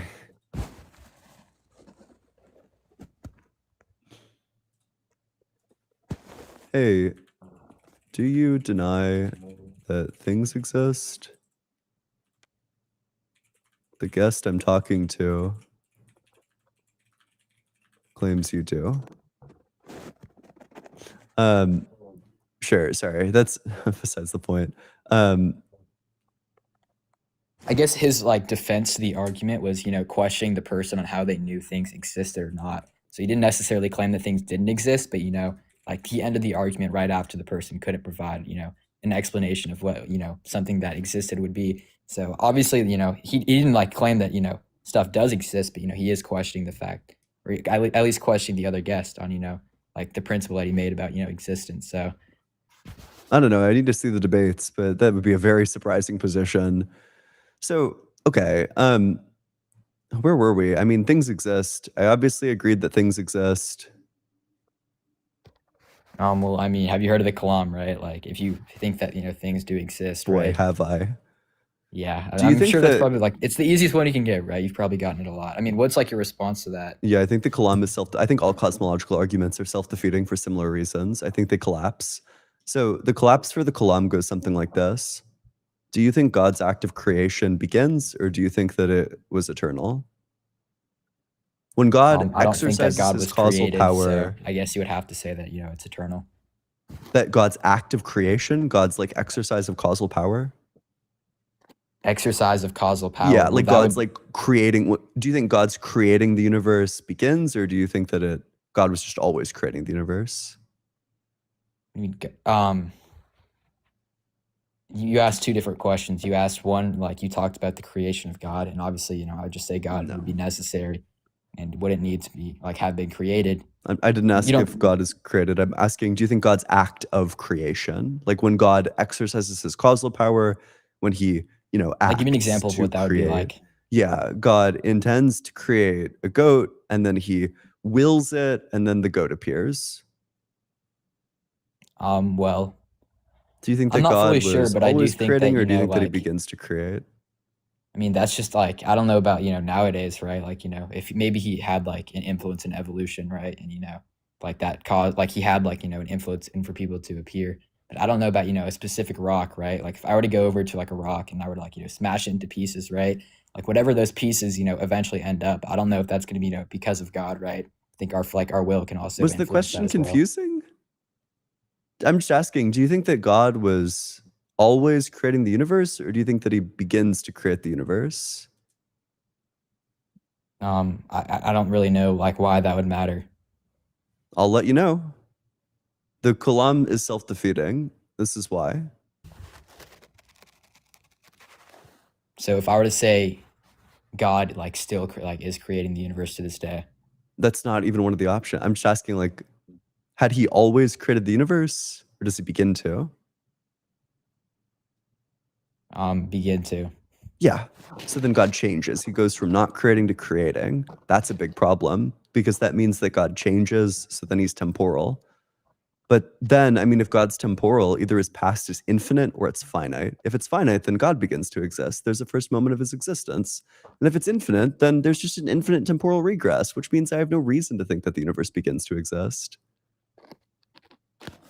Yeah, so what if they like simultaneously happened? And, Which like, one? God What? never made, I guess, the creation, or not the start of when God was, but like it's kind of hard to go back to like, the infinity, right? Like I guess I could say, as soon as like while God like at every moment when God's like has been existing, he has like always had that decision to like, I guess, expand. But the question is, was he always like executing on it? Was he always like, you can say that he's eternally decided that he was going to do this, but was he always acting out the decision? Yeah, but like he's always, like has that decision, but I think they could like, vary in like, the amount of work that I guess he would be putting in, right? Well, I mean, if God was always creating, then creation has just always existed, which means that it never began to exist. So then the Kalam fails on that ground. Well, it would say like it existed because of God. So And I mean, yeah, true. I mean, I don't really think the Kalam was that, good, but Mhm. I think that, what about, have you heard of psychophysical harmony? I have, yeah. I think What's that, your, I mean, I know people probably like, slandered the argument because it's a little bit I think it's a confusing to fine understand. argument. I understand it. I just Yeah. think that I think that it's kind of hard to introspect on psychophysical laws, but I think that there are a lot of psychophysical disharmonies. For example, it's disharmonious that, I'm motivated towards things that I don't enjoy. Every morning I wake up and I scroll through YouTube shorts for like 45 minutes every single morning. I don't enjoy it. It's not pleasurable, but I'm motivated towards it. The feeling that I get just doesn't explain the action that I do. There's no psychophysical harmony there. There's when I Well, are you doing it out of boredom? Because, like, I think short form social media, is designed to, hook your attention, right? I'm not doing it. So There isn't like a negative feeling that I'm doing to get rid of it. I'm motivated to do this thing that I don't enjoy. It's not even that I I'm mean, getting I rid agree of that there like a can be, bad psychophysical feeling. disharmonies. Like there's a condition, right, where people have like their senses mixed up. But I think if anything, that shows the concept of, I guess, of psychophysical harmony, that are like most of it, like for the majority of it, are harmonious, right? Mhm. While there may be some like weird discrepancy because of actions that we're making, right? Like if you completely like for me, if I started watching YouTube shorts, like the first day I might watch it, it might be fun, it might be entertaining, I might fry my dopamine receptors, and it's still just something that I'm addicted to. So I think addiction, would be one of the things that would show that there could be a psychophysical disharmony by like your actions. But I think by default, there are like pretty in sync for the amount of that we have, right? Do you think that there's perfect psychophysical harmony? No, I don't think there's perfect psychophysical harmony. Why is that predicted on your worldview? Well, Imperfect it's like I psychophysical said, it's because of disharmony. like I don't even like. I think you could give a creature like perfect psychophysical harmony, and the creature, from its actions, could change that. So that's kind of what I'm saying. Wait, what? You don't want to say that. You don't want to say that the material can influence the psychophysical harmony, the psychophysical Well, I'm saying, laws. like Otherwise, if the brain is the thing interpreting it, if you cut off a part of the brain, right, it's just not going to have like the same psychophysical harmony. Mhm. Yeah, that's fine. But then the point is about the laws themselves. Can That you the repeat behavior, the physical behavior that happens in your brain fits with the feeling of that behavior. The feeling of pain, that there's like a quality to pain that's like aversive, or that we're like averse to. And that in the qualitative feeling of pain, there is something that matches like this aversive behavior that helps like explain why we do the behavior. It helps it make sense. I don't really I agree with like what you're saying, but I think the main thing is, right, like the separation between like the physical interactions and our experiences. And I think psychophysical harmony isn't saying imagine they're like two clocks and they're just perfectly synchronized. So instead of that actual physical connection, like our experiences in them are separate but just synchronized. So I agree they can get out of sync if you lose like the physical receptors. So for like pain, if you lose your CB receptors for some like miraculous reason, there's people that can't feel any pain. You don't have any CB receptors. I still think you can experience pain without those CB receptors. So I think obviously you can like distune them if from like some other like physical action. I'm not saying that's like 100% always going to be perfect. There is going to be a way to destroy them, right? Or I guess distune them. But the fact is that if it's able to be distuned, why are all of them mostly coherent? Like why when you see an apple, you can feel it, all those senses, would be in line with the experiences that you're feeling just on That's a literally day-to-day not basis. true. Optical Okay. illusions happen all the time. Like Well, there's optical illusions. Yeah, optical illusions are also like a counterexample to psychophysical harmony, by the way. That this is like a counter to, what is it, like the semantic harmony? That things appear differently from how they are. Very frequently, in fact, that there are like very common illusions. And it's very common to like missee things that, out of the corner of your eye, you'll see what looks like a shadow or like a person or like movement, and then there just isn't. Like there are so many psychophysical disharmonies.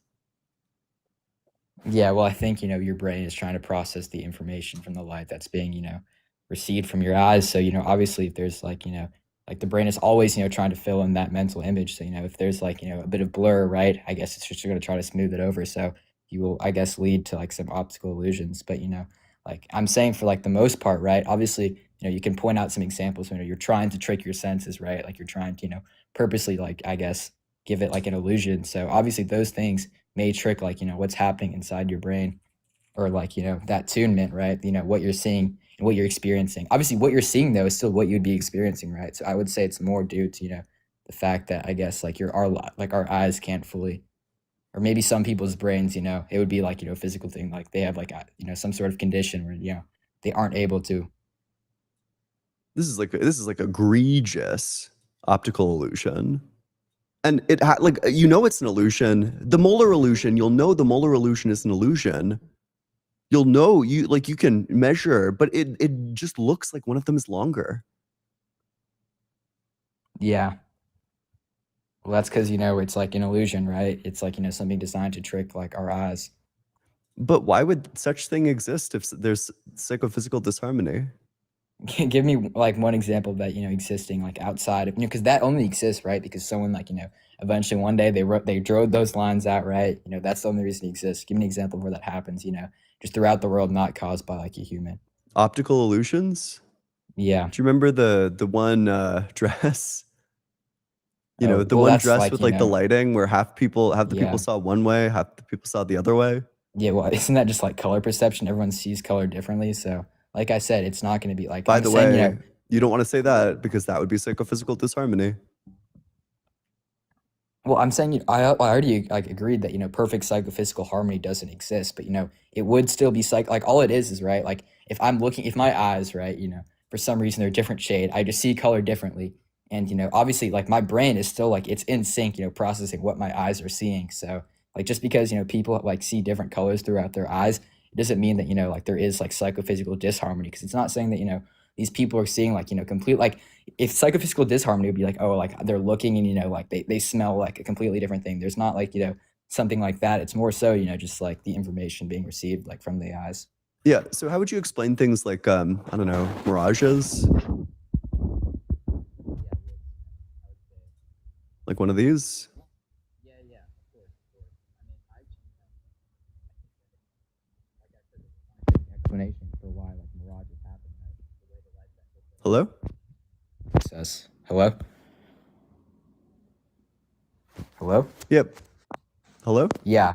Well, like I said, there's a scientific like I don't know off the top of my head what the explanation for like why we scientifically perceive But it why that would it way. appear But there's that an way? explanation. How's Just this like not a counterexample? Well, I'm saying, like it's obviously the light, tricks our eyes in like a weird way, right? Like I don't know if it's like a reflection or some other, like lack if it's so far away, right? Everything's a little bit hazy. Maybe you're gonna see like reflection, but like wouldn't that still be, like it's tricking your eyes, right? And your eyes are actually seeing that, but like the experience that you're seeing is still gonna be in sync. No, it's not. It's not in sync with reality. It No, it's appears like this, it's there not. there It doesn't appears matter to be about reality. one Reality does thing. not matter. It's about Oh, what you for sure don't want to say that if you're running psychophysical harmony. The point is that there's some sort of harmony between the physical reality and the feeling, that there's a connection, there's like a fit. Yeah, so the physical reality would be, your eyes are perceiving that like, reflection differently.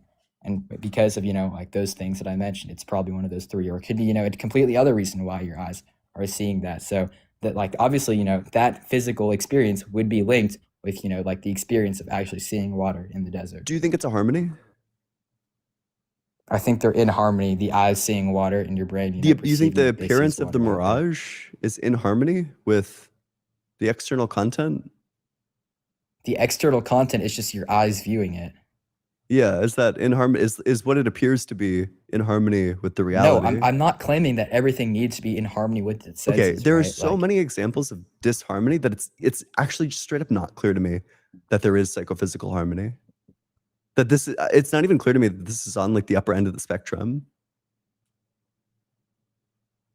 Yeah, so I think you're failing to distinguish the fact what psychophysical harmony is. I think it's more due to the interactions, like our physical interactions with our body, rather it pertains to the whole world, right? Like like you mentioned, seeing like different like optical illusions, right, with your eyes, how those things may be in disharmony. I agree that your eyes can play tricks on you, right? Like it can see like optical illusions, right? There's disharmony between those things with the reality of whatever is like actually true, like the lines being equal, what your eyes see, which is them being like I guess separated, right? So the harmony is the eyes and like the experience that you see. So your eyes are going to perceive it in one way, and then your brain is also going to have this same exact experience of what your physical senses, I guess, are. Is there more light coming on from one line than from the other? And like the one in like the molar illusion that I showed you earlier. No, that's not why it happens. It's because the arrows are like one is pointed outwards, one is pointed inwards. So I think but you feel like one of them is okay, longer. could you explain how it works? Because you're trying to connect, like the lines on that to, like the experience that we have, right? And I think, you're missing like, what actually gets that to our brain. Our brain isn't the one, just like, is that supposed, I'm not saying the brain is in sync with the illusion, right? I'm saying that the brain is in sync with what the eyes are like seeing. Sure, but the eyes aren't seeing like more light coming from one line. It's misjudging. it appears to be a way that it isn't. It's your seemings, it's your intuitions about which one's longer that leads you astray. So you think you have to have intuition on it for the optical illusion to work? Like, I think you could have like, I think you could never like, I think you could show like a That's kind of what turtle it's that, and it doing, would right? think That's that. kind of what an optical illusion is. It's like, what does this seem to be? What does this appear to be? Which one appears to be longer? It's an intuition question. Right. So where do you think that, how would that break psychophysical harmony? Yeah, because what appears to be the case isn't actually the case. What do you mean isn't actually the case, right? Like you can, I'm not saying, you know, you can obviously misinterpret things, right? Like I could be, you know, I could have like, you know, like, I could be deaf, right? And like, I'm obviously going to be misinterpreting all sound, or I could be, you know, like, could be without taste, and every single taste, I'm just not going to interpret. So it's not about like I said, you know, I just think you're jumping to, you know, the conclusion that, you know, like, I guess, for the optical one, the only way that your argument would work, you know, is if like, the processing would be done, you know, or the experience that's I think the experience that is generated by the brain, right?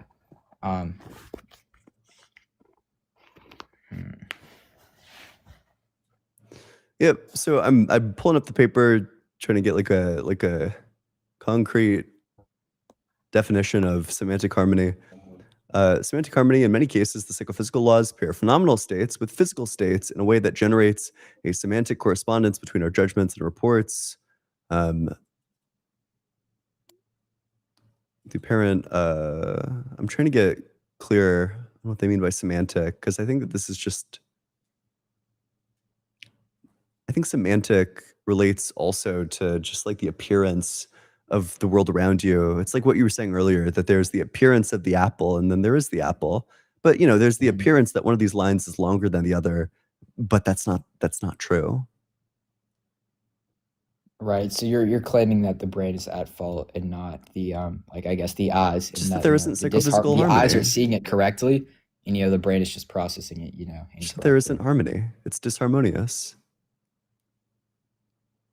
Yeah, well, I can, you know, like, can you prove that, you know, it's like, I guess the optical illusion isn't, you know, done from the eyes, and that, you know, the brain is what's, you know, like, I guess, experiencing the wrong thing. Well, certainly You know, there like, isn't would be more in light that's disharmony. being released by one line as opposed to the other. This is a processing issue. How is it not just light? Because, you know, obviously, Do you like, think that you one of could these have lines I is feel like you emitting could, more light? Which I don't think line? it's Which emitting line more is light. I emitting just more think, light? Because the eyes are only picking up on the light. right, yeah, and you know, like the eyes are picking up, like, you know, on the line. So Like, it's I'm not confused an how eye it's a issue, it's a brain disharmony. Like, issue. it's a brain issue. Well, I think, you know, you could also just say that, you know, since the things are going inwards, it obviously does, it's like an illusion, right? And, you know, that, look, on the very bottom one, right? I think, you know, since they're slanted inwards, that, you know, the eyes are automatically just going to focus more like on the middle of it, which on the out ones, you know, like the eyes are able to, you know, fully see like the entire thing.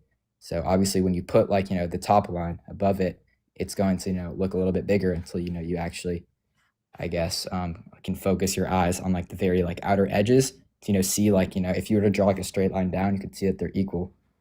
Yeah, but when I focus, like even though I stopped and focused on one of them and then stopped and focused on the other, the top one still seems longer. It's not an eye issue, it's a processing issue. It doesn't look longer for me if I just, you know, imagine like, Okay, you're lying. If you just want to lie, you can lie. That's fine. No, I'm saying, you know, obviously at first Wow, glance, this right? You know, if guy, I'm just this guy looking at beat the the top Mueller line and looking at the illusion. middle. Yeah, I'm saying, you know, after, you know, you look at the very edges of it, if you were to draw a straight line down, you would look at the other one and be like, oh yeah, they're equal. You could like, No, I know you can verify that, but you know, I'm looking at this. I know the Mueller illusion. I know that they're the same length. It looks longer. right. And, you know, I obviously agree that, you know, you can trick your senses, right? And is that not what's happening here? Tricking your senses? No. Your brain is misprocessing. Okay, so if you pointed out, you know, one psychophysical disharmony, right?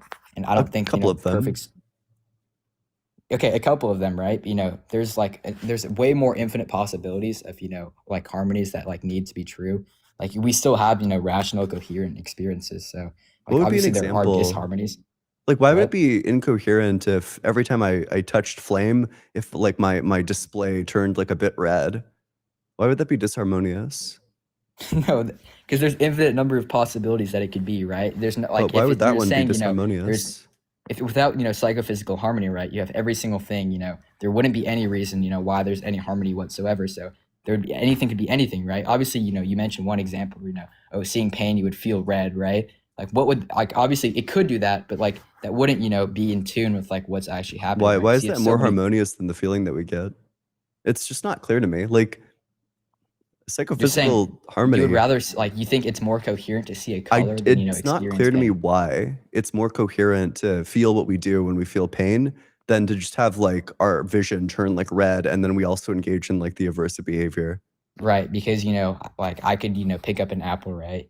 I could experience something completely different. I could experience from me picking up like a simple object, I could experience like feeling sick. I could experience the feeling of pleasure. I could feel there's infinite number of possibilities of things that you could experience by doing any physical action. So if you're saying that these physical actions, they could have been something else, I'm saying like obviously you pointed out one thing that maybe that would make a little bit of sense, right? That's not the only thing it could be to, right? That's still saying, you literally just admitted, right, that thing that you said there, it would be in line, right? That would have harmony. So I'm saying, It's if not there clear to me were things, why it would be like more disharmonious than what we currently have.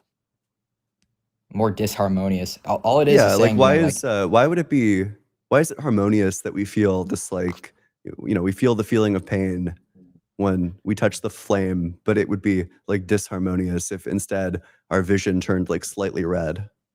There's like a red tint that applied to our vision. well, like I said, that would be, an example set by you, something that you would think is harmonious. And I don't necessarily I'm disagree not with saying that. that that's harmonious. I don't know why that's less harmonious than what we currently have.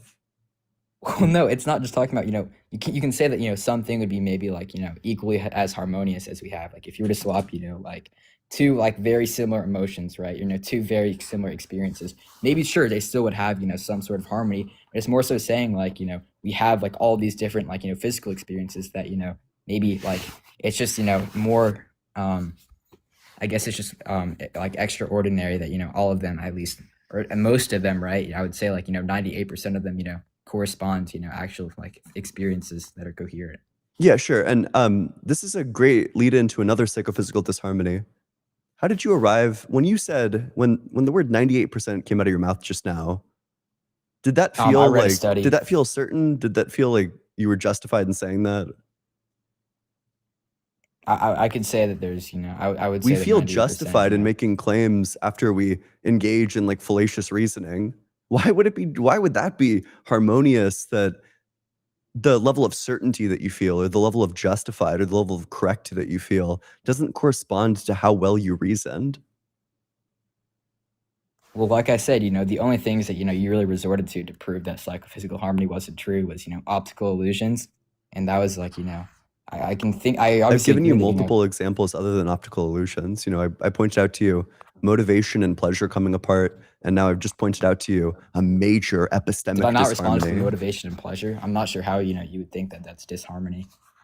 Wait, sorry. Should I be motivated towards things that are enjoyable or towards things that are unenjoyable? Which one helps explain the behavior? Is Well, the I think, behavior better I'm explained not when I sure where do you the thing derive your because it's motivation from, enjoyable right? for it? Like, Or, should I be motivated towards enjoyable things? Does the feeling of enjoyment help explain why I take an action? you said motivated and enjoyment are two different things, right? Motivation Yes. is just where, like, that's personal to you, like where you derive your motivation from. It's actually a region of the obviously something that brain. would be enjoyable would probably be more like motivating towards you. Does the But, feeling of what mental state, what physical state does the feeling of enjoyment help explain? Doing something that you like. Okay, but that's also just a feeling. Also, we enjoy things that we don't like. What? Like you can take pleasure out of something that you What do you mean just we can don't enjoy like. things that we don't like? Like, for example, there are some people that like get raped and then they have an orgasm while getting raped because they don't there's enjoy pleasure, that, but though. they I mean, I don't know, categorically like, don't 100%, enjoy like, it. There's like pleasure you that they think people can enjoy experience. something and not like what they're doing? Can they enjoy it but not like what they're doing? Yeah, they could. Yeah, that's They what you could said. You said people can experience. They could enjoy stuff, and you experience mentioned, like you know, the pleasure. That example they of could that have a happening, feeling and of them having, you pleasure. know, like a Wait, so response wait, to do you that. disagree Obviously, with that? your body's gonna have Do a you response disagree? to Wait, do that. you think that's not true? That you don't think that like you don't think that there's like anybody who, while getting raped, their body No, has like an I agree that orgasm? happens, but do you think it's because, you know, like, take in mind, right? If you know, it's obviously without their consent, right? Mhm. They're not enjoying it, right? The only reason that that's happening is because literally, like, they don't have to, you know, be enjoying it at all. They don't have to, you know, find it like any, you know, comfort in it at all. It's like obviously, it's like an Like awful clearly thing. their The body reason that feels happens like is, you know, some pleasure, but they don't like it, right? They're like consciously, like the mental state, they're anti. They want it to stop. But the feeling of it doesn't match. It's a psychophysical disharmony. well, I don't think they would be feeling good like at all. Like, Well, I think agree they like, don't feel good, but like I we're know their talking about experience isn't good pleasure as well. specifically, like pleasure alone in isolation. I agree that they were Yeah. having like a lot of other negative feelings, but we're specifically isolating this one. What does pleasure Yeah. map onto? Yeah, so I Like can what see what you would physical mean, state right? is Like, you know, that that would be harmonious disharmony, you with? know, like obviously, you know, it would contradict, you know, what I said about like all things, you know, mostly being in tune, right? Because, you know, the brain would have, you know, like for what like it obviously wouldn't like enjoy doing that, but you know, the thing that they're doing, I guess should lead to pleasure. But you know, I guess the mistake that I think you're making is that, you know, all like I guess sexual experiences would need to be pleasurable. And that, you know, they are like, of course, That's you know, not my to you, claim.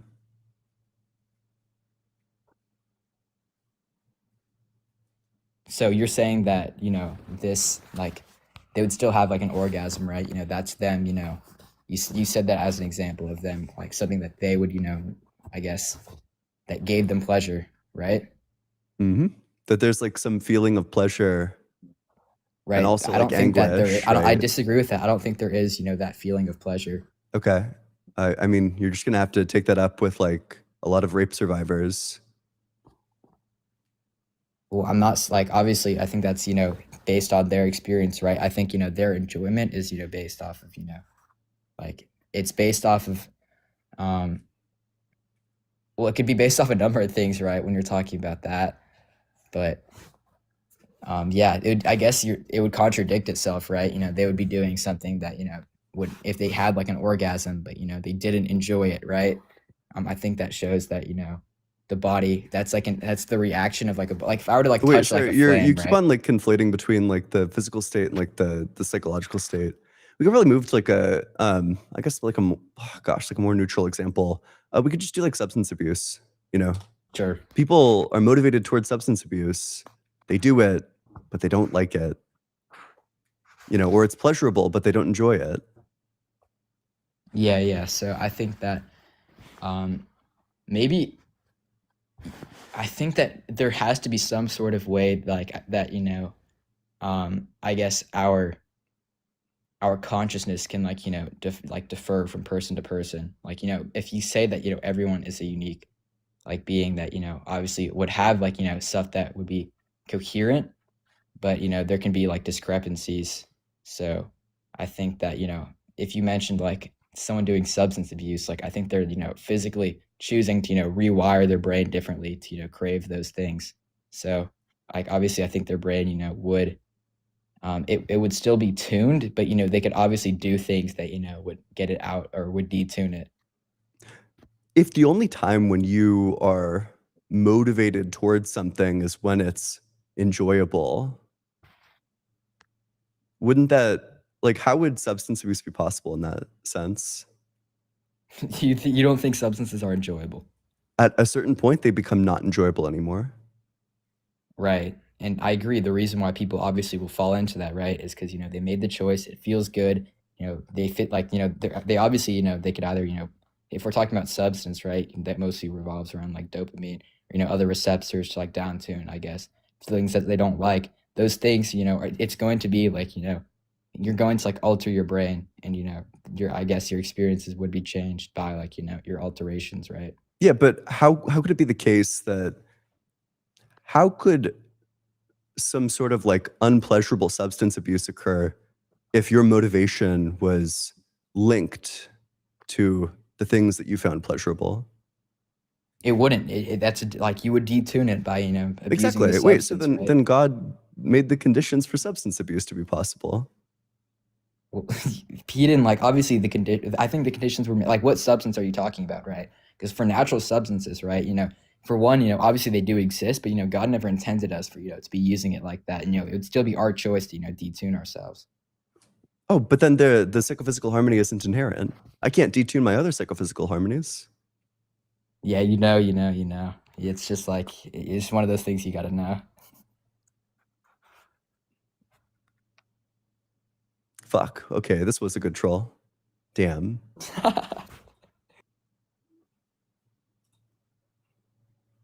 Dude, 45 minutes. I salute you.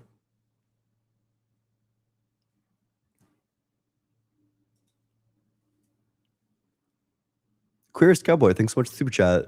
Space for a screen playing Subway Surfers back there. True.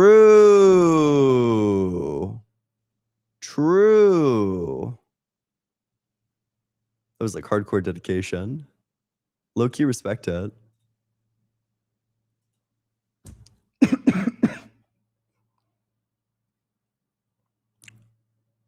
Von Gut Frey, thanks so much for super chat. Want to debate? Sorry, I don't know how to super on TikTok. You're good. Lustra, OA, thanks so much for super chat. You inspire a lot of us to read a book once in a while, and that's awesome. Also, trolley question, would Jesus pull the lever?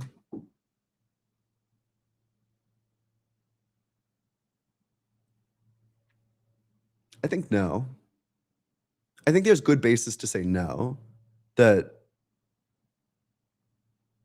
Paul says that you should never do bad such that good may come of it. And by pulling the lever, you do murder. So I don't think that Jesus could pull the lever. I think he'd have to sit there and watch those people die. Also, thanks so much for the $100 super chat, by the way. Lustra OA, let's get a big W. Big, massive, huge W.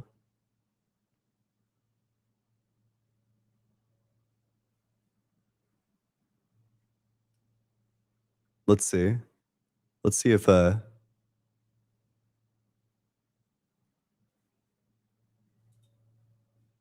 person's able to get up.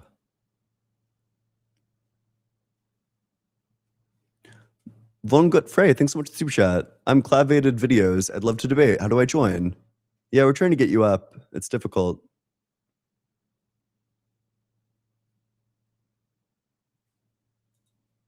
Bro, no degree required is telling me that I should study.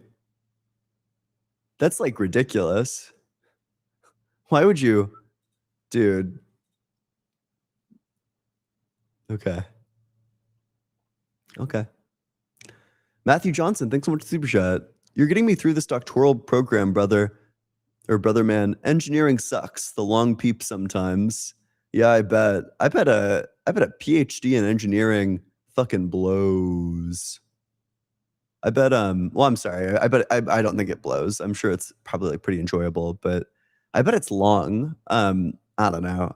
Some people are built for engineering. I think I realized that I love philosophy a bit too late. It's not too late, right? But it would have been more optimal if I just knew this at 18. I would be able to get, but I think my degree's added to me, so I think that there's good reason. I'm glad to have. Adam Carmona, thanks so much for the super chat. It is too late, Unk. Thanks, bud. Adam Carmona, thanks so much for the super chat. Yanni is the one true God. Laurel is the devil. Yeah, I believe in the Trinity. Yanni, Laurel, and the dress. Can you imagine trying to explain the Trinity with Yanni and Laurel? Is that modalism? I think that's probably modalism.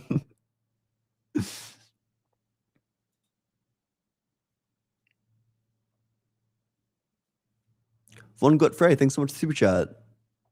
CV here. Let's try one last time, then I give up. Oh, don't give up. We're trying to invite you. I'm not sure if we have a way to. We tried to invite you. I don't think it worked.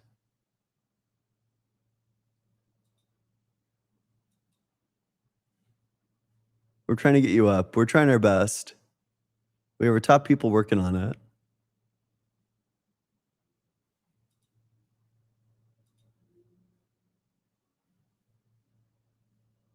Otherwise, you might need to come back a different day, which would be sad.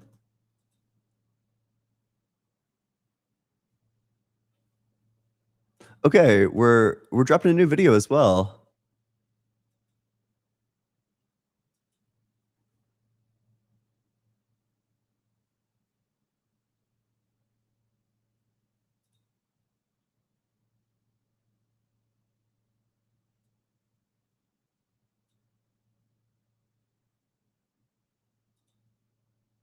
Here's the newest video. Is God in reality? God is existence. Is God in reality? And by reality, I'm saying Is God in reality? He can enter. Is God in reality? Yes or no? He can. Hey, how's it going? I feel like Jesse Lee Peterson. Is God in reality? Is God in reality? That's fun. I like that. Amazing.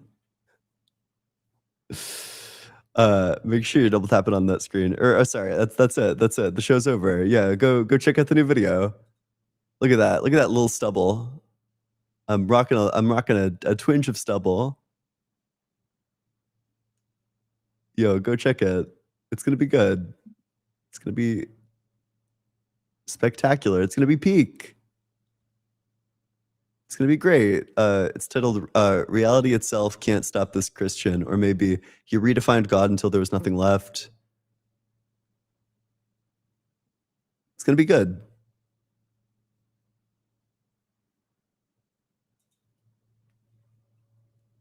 All right, check it out. I'll see you all later. Bye bye. Have a good one.